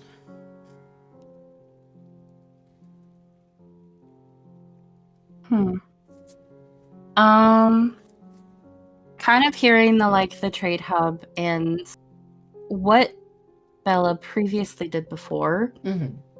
She's her tail's gonna kind of swish with a little bit of interest, Mm-hmm. and she just goes, "Oh well, then I don't need to go to any of the towns. I'd want a piece of land in Vallaki if that's all right with you. A place where I could Absolutely. open up a shop, maybe." For now, it is better for all of you to settle in together. I am good friends with the burgomasters here in the village of Ivlisgrad. Oh god, hold on, where's my brain going? Burgomaster Kolyan Indrinovich and his children are going to welcome you into their manor, and you're going to be able to stay there for a little while just to acclimate to Barovia and settled in. But yes, absolutely. I can start filing the paperwork with the Count and get you a property in Vallaki. But in the meantime, I was advised by the Count to keep all of you together under the safe watch of Kolyan and his children. Noted. She's gonna kind of I feel like it would be kind of everyone would notice if they were looking. She's kind of definitely staying a little bit more close to Monkey than any of the others. Because Protective Mother has entered the chat. Absolutely.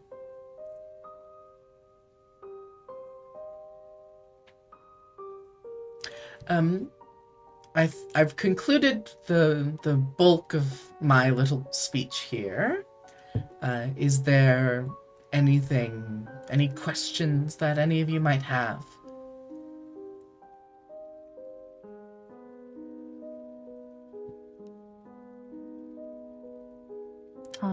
Anyone else have any other questions? Sounds like there may not be. Well, depending on Yeah. if someone asks a question, then I do have one. Gotcha. I'm trying to understand, in a Shirsha sense, if, like, does it feel like the weather is just, like, permanent like this, or is it just, like, a weird happenstance? Because I realized that she just boldly ran out into what she thought was an overcast. Yeah, no, do you want to make a check about it, or do you just want to ask Valentina about it? Yes. Because I think she would want to make a check, because she doesn't know if this is, like, commonplace, or is this just, like, they got lucky. Or she got lucky with the weather. Gotcha. Yeah, give me nature or arcana. I'll try to pick the nicer number, the bigger number. Let's go. 22.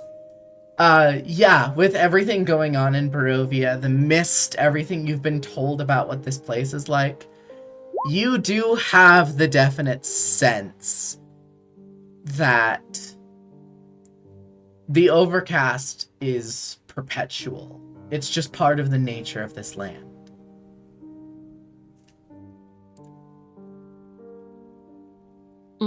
So I feel like she would ask, like, are you always constantly under an overcast here?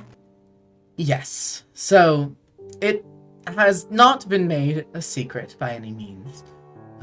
Lord Strahd Vanzarovich is a vampire. The first, to be precise. And as such, the territory of Barovia, over which he rules, conforms to his needs. The only place where you will find a son is in Vallaki. Oh, that works good for me and not good for Saoirse. I think the bold claim of, like, yeah, this person's a vampire just stresses Saoirse out one point. Yeah. Especially the claim that Strahd is the first vampire. Yeah, we're not unpacking this right now, but she just gets tense. Lefa speaks up and asks, "The sun in Vallaki, is it enough to harm a fellow undead?" No. It is not a true sun. Oh. Vallaki is where the Cathedral of Saint Gabriel Angel resides, and one of Saint Angel's blessings upon Vallaki, as he was a servant of the Morning Lord, is that a sun is constructed where there otherwise is not one.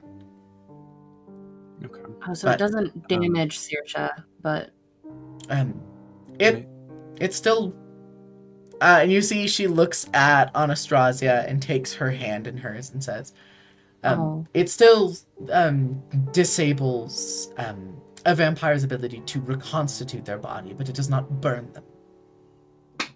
Can I reword what I had asked? Just a small rewording. Yeah. Instead of saying a fellow undead, he will, remembering that he gave his word that he will treat Saoirse as a normal Veer. He will instead ask, will it still affect people like with sun sensitivity? Yeah, exactly. But yeah, the idea remains the same. It is an act of divine magic that creates an artificial sun in Vallaki, but it is not the real sun.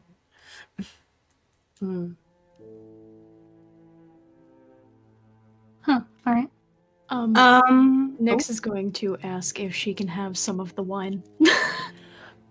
I was hoping you would ask. And she pulls out one of the bottles and says, "One of Barovia's prides and joys is the Wizard of Wine's winery, run by the Martikov family. And as the name would imply, wine is their primary and most valued export. We don't know how they do it. How do you grow grapes in a climate like this? But the Mardikovs managed to figure it out somehow. This is one of my personal favorite reserves, and she reaches into the basket and hands you a bottle that says, that reads Sangovin, meaning blood wine. And she hands it to you. Bella just kind of like looks at it and is like, right. Do you have anything non-adult friendly? And like looks down at like what would be probably for just like what Saoirse believes is like her child. And she goes, we have a sparkling cider. And we'll pull that out and say, alcohol removed. Nyx, what role would I this by the way, I want to preface this by saying that this action that she is about to do is not at all accusatory. It is simply because of one of her phobias. Sure. She's going to what role would it be for me to potentially sniff the wine to see if it's been poisoned? Give me a perception check. Bet. Can I do a perception check on the cider before, by the way, I hand it to Monkey as well? Absolutely. Go for it. I just want to make sure there's nothing harmful in it. Oh, wow. There it is. A natural one from Nyx. I was waiting for it. Okay, so a natural one from Nyx. Here's what I'm gonna do. Jesus. I'm not gonna give you information. Whatever Nyx's gut instinct is what you're rolling with. Can I at least get like, what does it smell like? Does it smell like blood? Does it smell like fruit? So it is a very sharp, very high proof grape wine. And you do get like a couple of other mixed berries in there. You get like a little hint of juniper berry.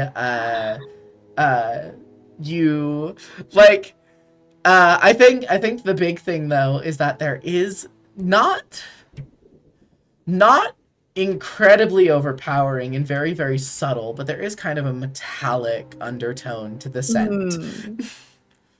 You know what? She a bad bitch. She gonna drink it anyway. Okay. It smells like berries. It is incredibly strong. Nice. May I ask something really quickly? Absolutely. Monkey, do you potentially...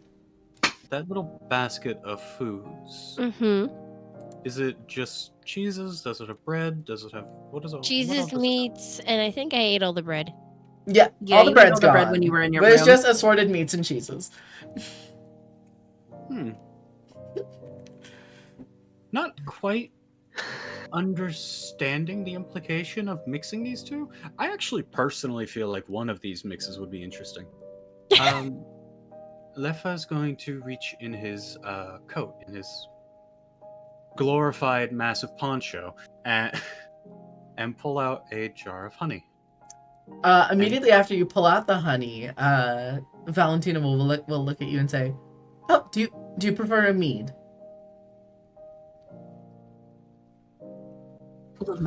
He kind of pulls the honey back towards his chest a little bit in not like, this is my honey. No, not in like a defensive stance, but more like, oh, what? Like your natural arm reaction, just to kind of come closer to yourself. That's all. Yeah. I get you. Straighten yourself out. I am not one to drink, though I appreciate the offer. Absolutely. Maybe another day when I'm more comfortable, though. But kind of moving his arm very subtly, like in slow increments, kind of nervously, if that makes sense. He will give the entire jar to Monkey. If you wish to, you can combine this with the things in your basket.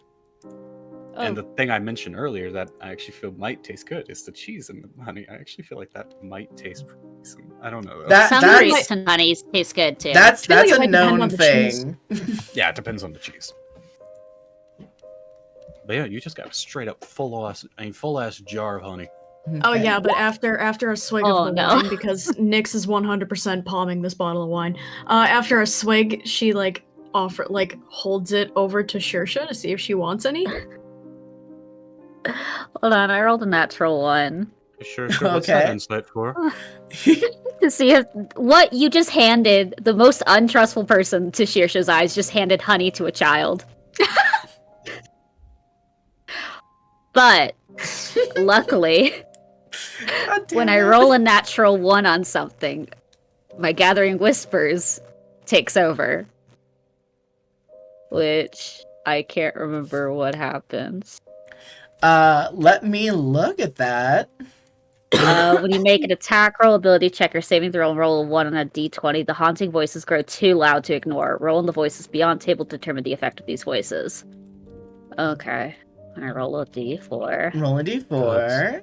Shersha is not having a good time, and most of what's happening is indirectly because of Liva.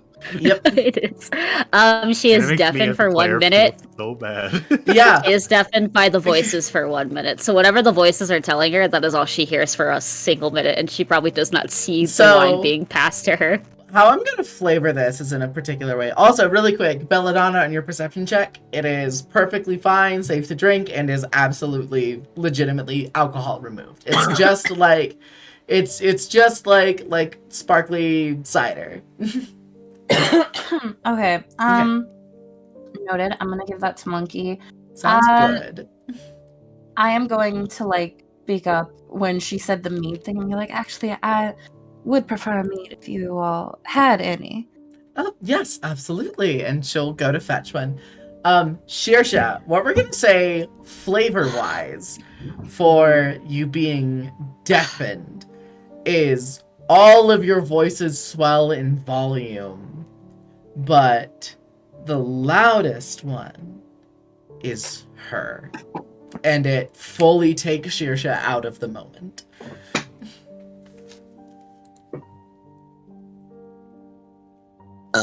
Sorry. Forgive my asking, by taking her out of the moment, do you mean for the full minute she just dissociates? For a minute, Shersha can't hear anyone. This is all conversation. She's just fully taken out of everything, and is just overwhelmed by the gathering whispers. I think her eyes are probably locked onto the jar of honey, and then at most, because it's so loud, her claws are probably just digging into her her skirt, or her pants, dress pants. But that's probably as much as she can get. And she doesn't notice the wine being passed to her. Does anyone notice this? Or what's everybody's passive perceptions? 18. 13. Lava definitely notices. Shersha, your eyes are locked on the honey.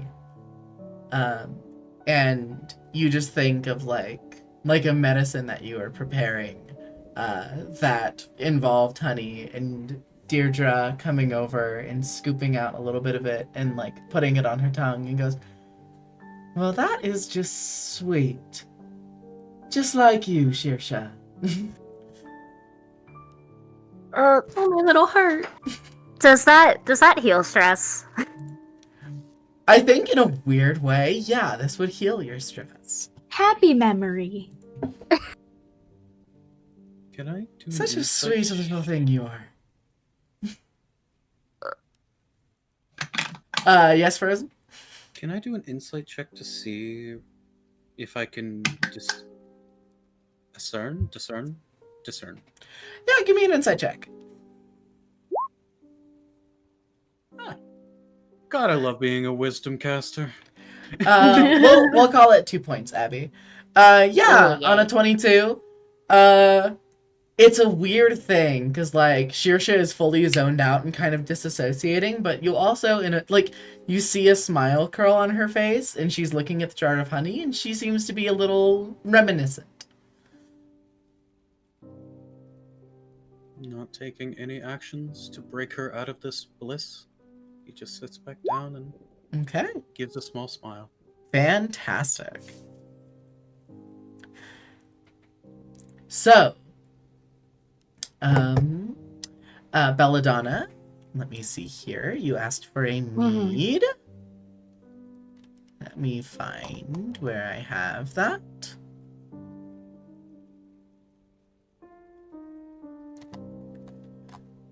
Yeah, there is a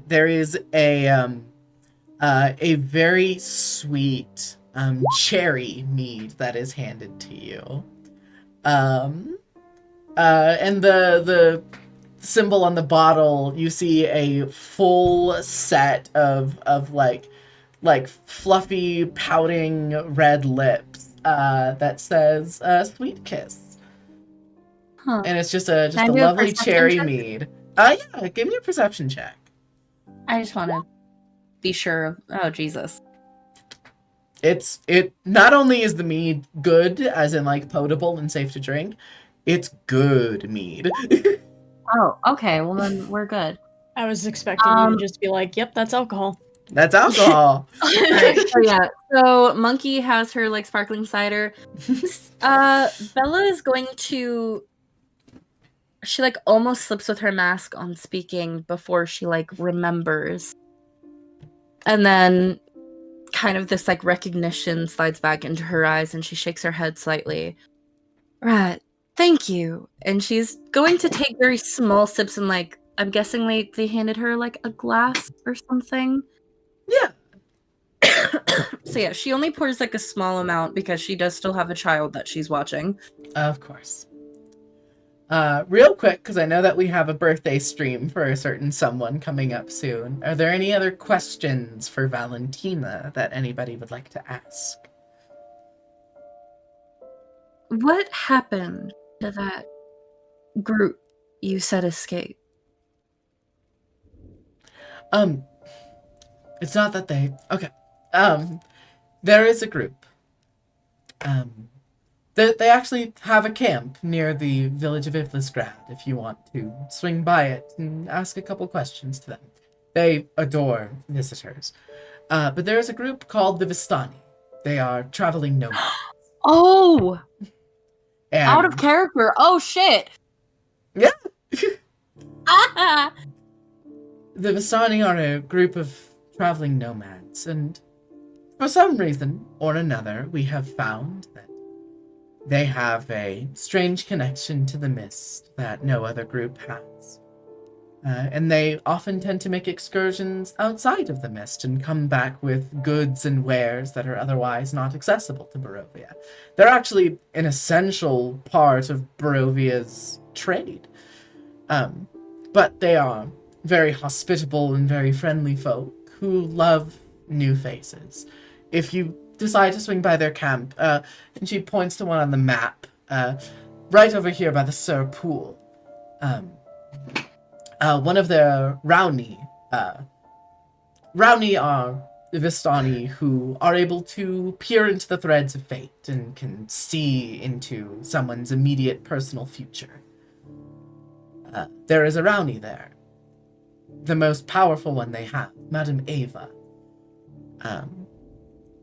I definitely recommend paying her a visit. I've gotten a Taroka reading from her on a couple occasions.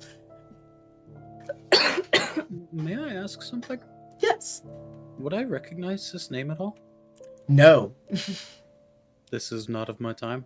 No. Madame Ava is a Barovian no, staple and has never left it. No. I mean The Vistani? The nomads, yeah. No, but like...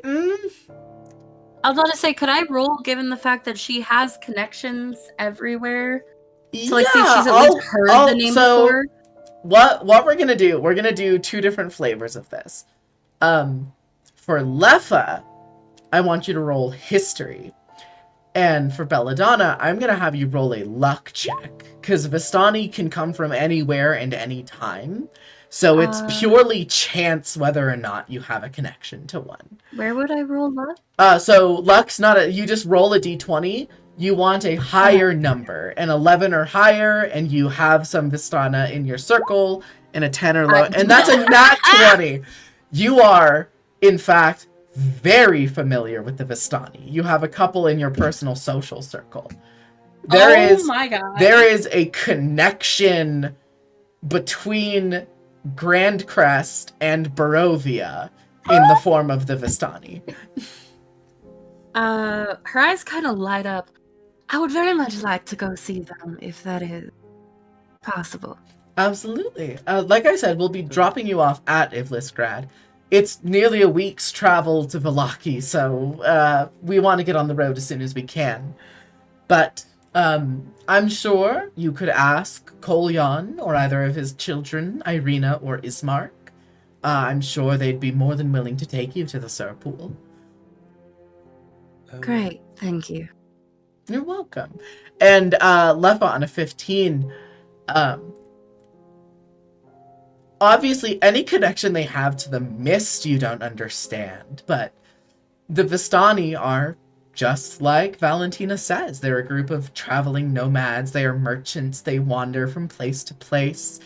They are incredibly hospitable. They are entirely bustling with camaraderie and welcoming in people of any different persuasion, any ancestry, any lineage, any lifestyle. In fact, they have a name, which, Belladonna, you've probably been called this once before. They have a name for people who are not born within the Vistani, but are considered among their family, called a Giogoto. Could you type that? I will send that to you. Absolutely. Thank you. Would Lefa have ever met any of these? Yes. I mean, the Vistani are all over Vale during the Ruin time. In fact, a fun little tidbit you know about the Vistani is they are...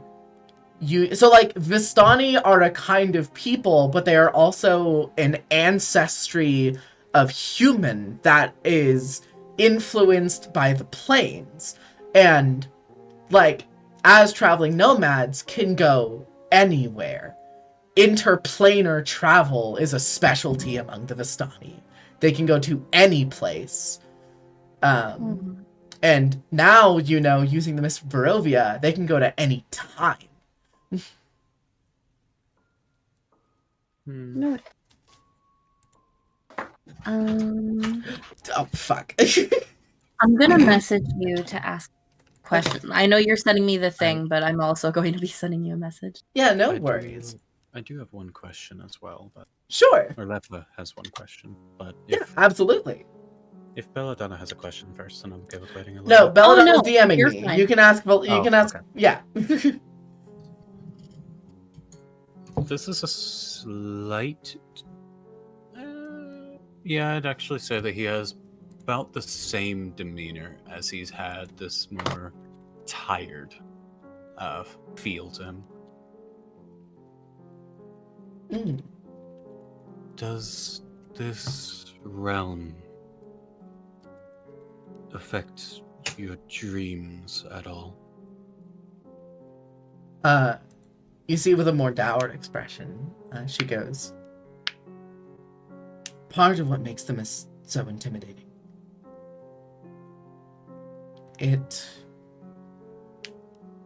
The most I can explain it is, the mist knows you. We don't understand any patterns of who the mist brings in or why it brings them in, but the mist knows precisely who it is drawing into itself. It knows you in ways that are profound and terrifying. And the mist is not above using things you love, things you're afraid of, things you dream of, as ways to lure you here. Then I Bella's suspect... gonna... Sorry, you go first. You go first. Does Lefa have enough self-awareness to understand that the 2 corruption checks that I have failed so far were not him?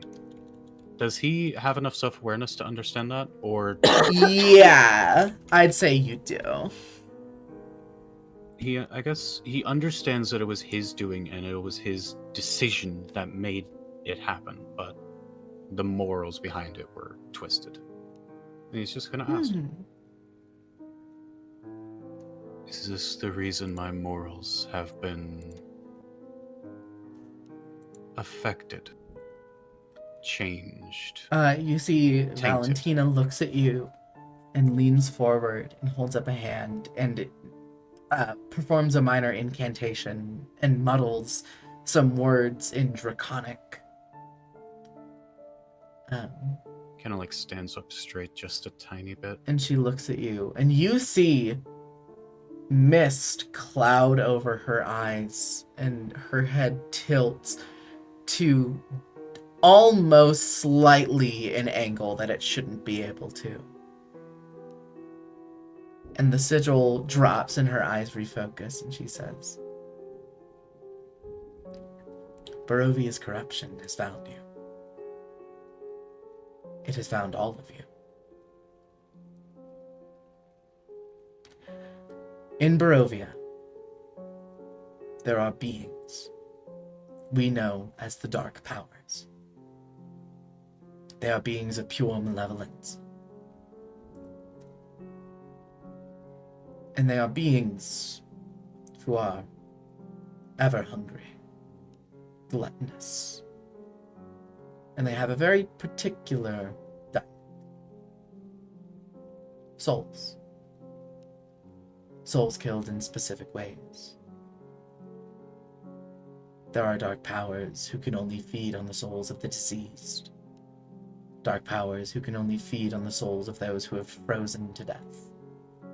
And you see, she looks up and says, dark powers that feed on souls who were exsanguinated.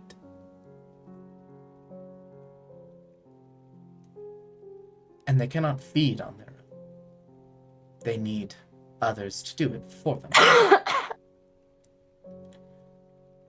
And the easiest way to do that is to find someone who suits their interests and taint them, sour their souls, offer them power beyond your imagining,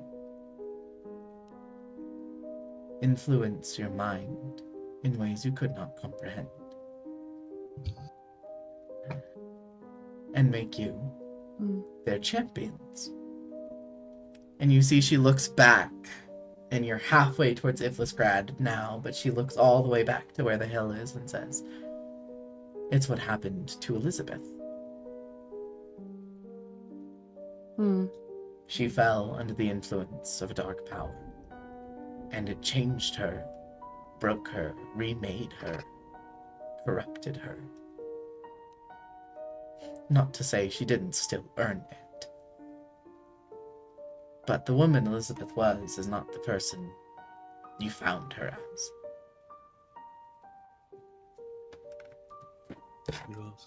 It also seemed to have soured her mood. You see like a slight smirk after he says that. The dark powers are not forces to be played around lightly with. And they, just like the mist, know you, understand you. And During all of those? Yeah. Sorry. No, finish what you were saying. And it does not take very much for them to slip in. Because they don't always come to you as dark powers. They come to you as friends. They come to you in moments when you're desperate and when you need help. When you're about to die. When you're about to lose something. The dark powers will come to you. And they will offer you things that you cannot say no to. And she looks up, and you see high on the cliffs, there's a massive castle built of hewn black stone. And she says, that's what happened to him.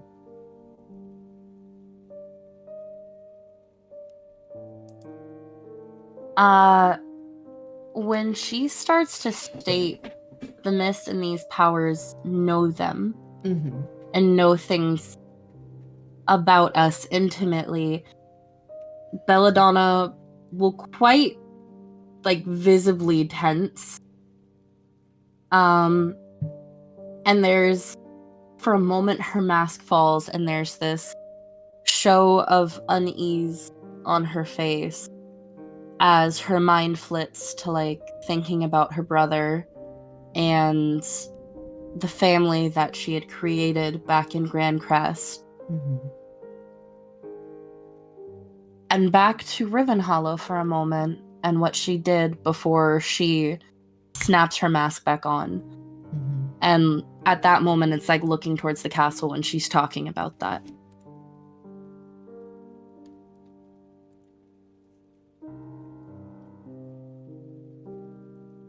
But in any case, that is enough dwelling on darker things.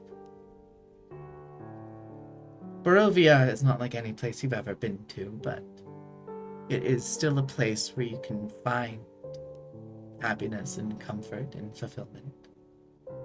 It's just more laborious to do so here.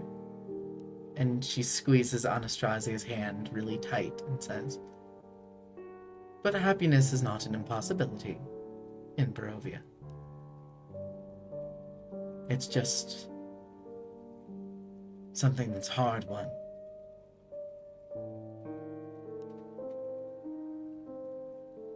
Bella's hand that's holding onto Monkey's hand just slightly tightens, not in a hurtful way, but just slightly. Nyx is kind of just looking off into space, almost like she's dissociating.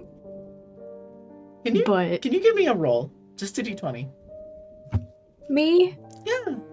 That's cool. Yeah, you! Just roll me a d20. You did palm an entire fucking bottle of wine. I didn't palm the entire bottle. I just took a swig and then handed it to Shersha.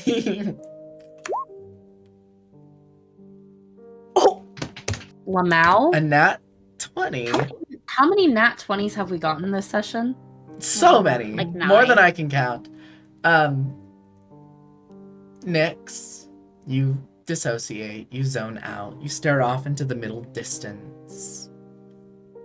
And you stay like that for a while, and when your eyes refocus, you're staring directly at the castle. What?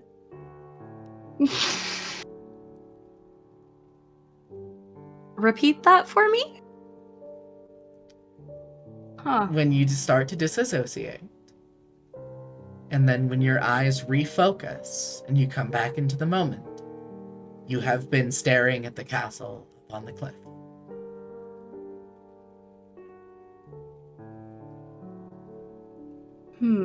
Okay. Well, Would Bella have noticed she's disassociating at all? Yeah, you kind of see the glassy-eyed. If you looked at me. Yeah, the glassy-eyed looking Yeah. into the middle distance, sort of. Yeah, it's pretty evident. Having heard about all the dark power and stuff and seeing her a little bit glassy-eyed, she gets a little bit concerned and kind of in Thieves' Cant says it, not like a hand motion, but speaks it to Nyx as she just very lightly with one finger taps Nyx's shoulder because she knows better than to grab at an arm. Yeah. She slightly taps, and in Thieves' Cant, "Darling, are you alright?"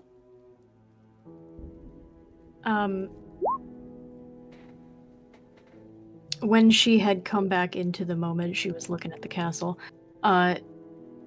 Even though she was still, in the moment and aware, she would still be staring at the castle. And then when Belladonna touches her, she's just going to kind of twitch a little bit, just a little twitch, and then look at her over at the corner of her eye and just do one little tiny nod and then turn her head back and look at the castle again. The coach starts to slow down. The horses go from a gallop to a light trot.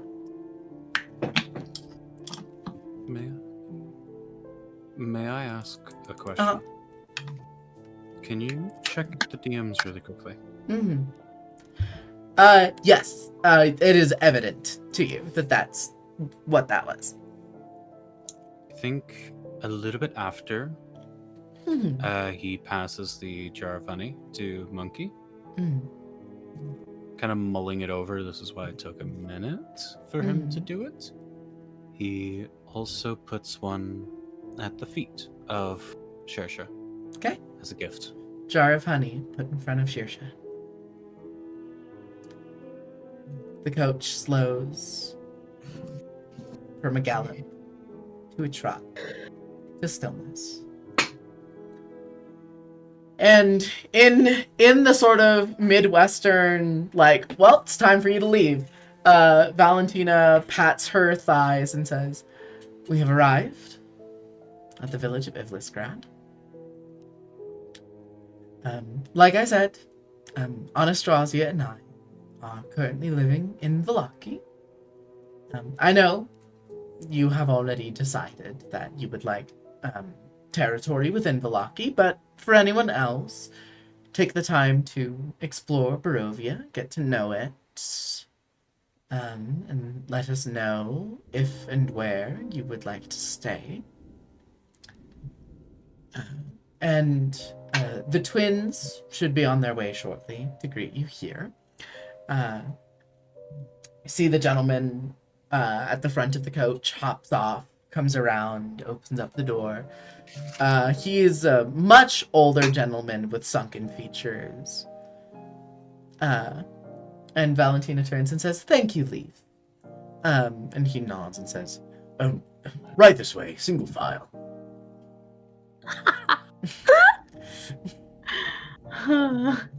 I have a question for Monkey. Just for Monkey specifically. Okay.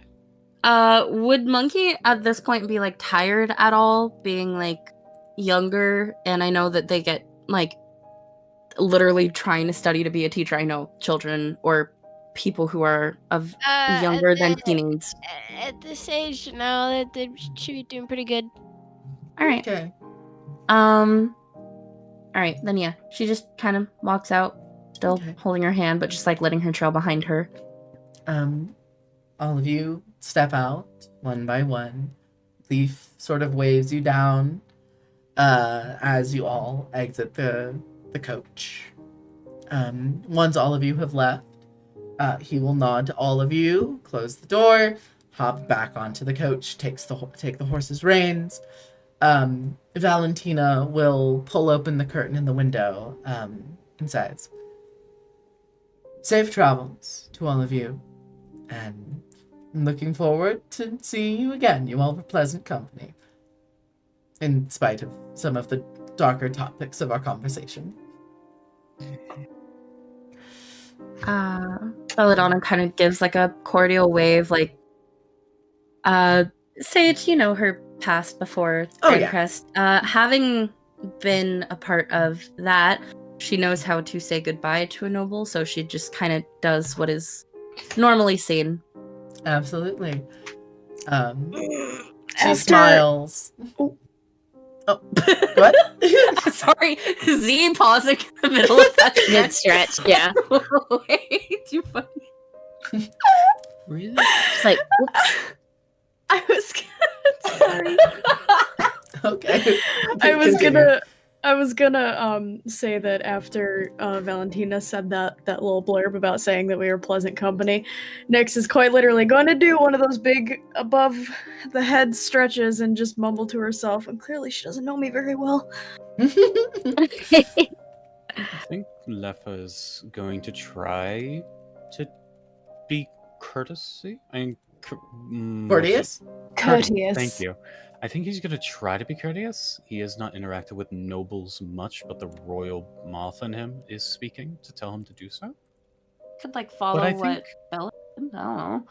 I think he's doing something wildly different because of time period difference. Oh god. Yeah. Right, I forgot Doing about a that. very feudal age type of like In a very to strange nobility way. in comparison to your more Renaissance age, if that makes sense. In a very strange way. She recognizes both gestures, but seems more familiar with Leffa's gesture. Interesting. Oh. Doesn't remark on it, but smiles and nods to Leffa as well. And says, thank you all so very much for kind of being calm about all of this. Don't get me wrong, it's completely understandable, but most adventurers, most people from outside Barovia, usually take a while to get as calm and conversational as you all were. It was an interesting change of pace. For saying that, Belladonna's mind flashes back to Talon for one moment before she shakes her head and she just kind of nods. She nods back. The curtain closes. And she calls out, Leaf, to Velaki, please. He nods, smiles to all of you as well, and goes, take care. We will see each other soon. And he's off. And the coach along with him. And you all stand outside of the village of Ivlisgrad. It looks to be a farming village. You can see plots of tilled land down near the river. You can see, the castle up on the cliff overlooking the village. And there is a large wall that is built around the village. And where you would normally expect to see guards, armed men, holding weapons and donning armor, there are scarecrows in canvas clothing, hollow, expressionless faces. And they all look down at you. And the scarecrows turn and they start pulling up a portcullis gate made of not metal. It's a portcullis made of interstitched logs. And as it slowly goes up, where you are told to expect twins, 2 individuals, you see a massive woman standing easily 13 and a half feet tall. Incredibly muscular. Her face distorted and bent with a variety of knickknacks tied to her back. There's skulls, there's arcane implements. If I can get everyone to make me an Arcana check. Well, I am not good at these. I got a big fat +0. Would you know who get advantage? Yes. Yeah. Question, would I have advantage at all being a sorceress? I'll give it to you. I feel like it's only Jesus Christ, it's literally just 3 better. Whatever. Leffa, you can roll with advantage. Yeah. The 11 God, natural crit. Leffa, the woman in front of you is not a woman. She is not of Veer persuasion. She is kindred. She is fairfolk. You see a massive Annis hag standing as the gate opens. And she smiles brightly as all of you as the gate opens on the other side. I have a question, if you don't mind my asking. How does Leffa see hags. Hags Does he hags see are them? kindred, but it is in their nature. They are manipulative evil. of the Veer. They are tricksters. They are deal makers. They deal in the most profound magics that have existed, primal and ageless, in the land since before the dawn of time and the rise of the Veer. It's Auntie Ethel. Not Yeah. Auntie Ethel. This is Aunt Colleen. Am I able to warn the party before we get close enough for? Yeah, you know right away. Oh, would you be Like- saying it in Sylvan at all? Would you be saying it in Sylvan? Well, no, actually depends on the language. Uh-huh. Or if you just murmur it to us without her hearing. He would actually. Ooh, can I? She's standing far enough back that you think you could whisper it. I think he's going to murmur. Do watch yourself. Some of my kin are not as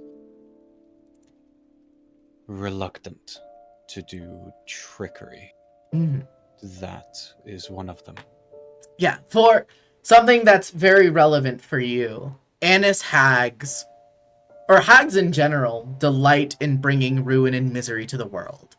Malevolence is a core part of hags. It is inseparable from the nature of a hag. They are malevolent. But specifically, Annis hags, while they can easily tear apart a grown man, they are known for hunting children. Oh, hell no. Knowing Bella is that, immediately having like she has Monkey behind her in a way that like hides Monkey from you. So you also know this, Bella, specifically for you, Lefa. What Annis hags do is they befriend children in order to corrupt them. They also have a tendency of adopting loutish and brutish creatures like ogres and trolls, creatures who are brute strength first and brains fifth. And they control people in their adoptive groups through brute strength and verbal abuse and superstition and gaslighting and manipulation. And Annis hags are masters of their craft. I think knowing that information in particular, he would warn the group about the nature of the hag, but he would specifically come closer to Belladonna and say, "Do watch over her," insinuating watching over Monkey. Do not let this hag speak to her. She steps forward, and you see that she is flanked by several more of these scarecrows who lumber and shamble behind her. She smiles, and her teeth are black with ichor. Nyx is gonna take like a ready stance, not reaching for the weapon, but preparing if she needs to. Belladonna is very up. protectively standing in front of Monkey. Welcome to Ivlisgrad, dearies. I'm Auntie Not Ethel. I'm Aunt Colleen. Auntie Ethel is Baldur's Gate. You fucked me over. I'm sorry. I'm Aunt Colleen. Welcome to my fair village. I heard you needed shelter. Come on in. We'll find you a place to stay for the night. I was under the impression we were going to be greeted by a pair of twins. Oh, yes! Yes, my niece and nephew. They're indisposed at the moment. I'm sorry? Indisposed? How? If you do not mind my curiosity. She'll look at you, and she'll glare, and she'll go. Kin. Best let me do my work. Belladonna's going to take a step back, and like one of her hands goes behind her back, and she motions to Monkey not just to stay quiet and hidden, but to go backwards along with her steps. You see Colleen smiles and says, well, I do normally love playing with my food. Unfortunately, you're not a meal I'm allowed to indulge in. I have orders to keep you here. And she snaps her fingers, and the scarecrows from the wall above you drop down behind you and turn around and say, so you best get in the village where it's safe, doll. And take the wee one in with you. Funny enough, knowing Belladonna's gonna sprint. I'm being dead serious. She's going to take Monkey, and she's going to sprint away. Okay. You see, she snaps her fingers again, and the scarecrows part, and she says, that's fine! Take it up with the wolves. I'm sure they'll be kinder to you. Or better yet, the Valravan. As a player, I know exactly what you just said, but as a character... Yeah, I do too, but Bella's more concerned about the child. Okay. So she lets you run and says, the gate closes for good at sundown. Be here before then. Leffa is surprisingly a bit more cordial after hearing the hag. I cannot remember their name. Apologies. Aunt Colleen.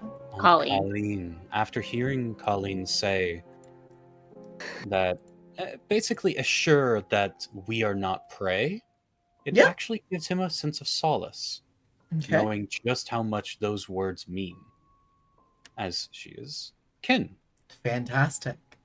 And so, for the first time, as we are coming to the end of the session, the party splits. Belladonna and Monkey. Well, here's the thing, is I don't want to end on that, is after we reach a distance, I want to ask, Awiel Monkey, does she want to return? Because depending on what Monkey wants, she will follow. Yeah, we do have to end soon. Yes. That's I just want to get Monkey's answer, and then depending on I don't think Monkey would reveal to you guys what she would want to do. But as a player, I would share that, to be honest, whatever inside would lead her to do would probably influence her what to do. Yeah, so I think, Belladonna, you get the sense that, Monkey's kind of looking to you for what to do, and is not of the mind to make a decision on her own. Knowing of the creatures that the hag spoke, she just kind of I'm hoping that Monkey does not know Hadean, because in Hadean she lets out this flurry of cuss words. Yep. Before leading Monkey back, and they return to the group. So, the rest of you have kind of gotten further into the village. Belladonna and Monkey return, and Aunt Colleen smiles and says, oh, good, you do have a mind in there. That's wonderful. And as you step in... just gonna blur at her. As you step in, the portcullis closes behind you. And she says, well, let me give you the tour. And that's where we're going to end the session for tonight. I love Colleen. I love her so much. I was so excited you did take my idea and keep her. Yay. Oh yeah. This was an NPC I introduced in a previous revision, and I debated keeping her, and I was like, no, I'll do it. It's fun. I was like, you should bring her back because she's a fun NPC. I liked that. That was really fun. I can't wait for the first long rest. That'll be interesting. As I've been out of spell slots this entire session, I can't wait either. Yeah, I have no more cruel die. I'm out of cruelty die, and I can't teleport again. So can I really quickly sorry to interrupt you, darling. I said darling in the way that Auntie Ethel says it. No, anyhow. Oh no, Auntie Ethel calls you doll. Like the thing that you play with. It's just a tone of tonal, voice. yeah. Yeah. I don't know why I picked up on Colleen's voice a little bit. Oh no, Colleen's so much fun. I love her. I didn't expect that Lefa would immediately be able to find a kin. I kind of expected as a player that he would kind of be in a place that is very unfamiliar to him, where he doesn't even have his kin here. Though this is a really unfortunate kin. Yeah. Because of the they're a hard thing to deal with. He is relieved to see. We can talk more after I do the send-off, but because there is a birthday stream that I thank you for sticking out a little bit longer. I appreciate it. I will be tuning into your birthday stream, Ariel. Happy birthday. Happy day. But thank you all, watchers in the mist, our beloved audience, for tuning in for the 3rd episode of Curse of Strahd, Innocence Beneath. Please join us next week for the 4th episode of Curse of Strahd, The Plague of Ivlasgrad. The what? The what? Bye, audience!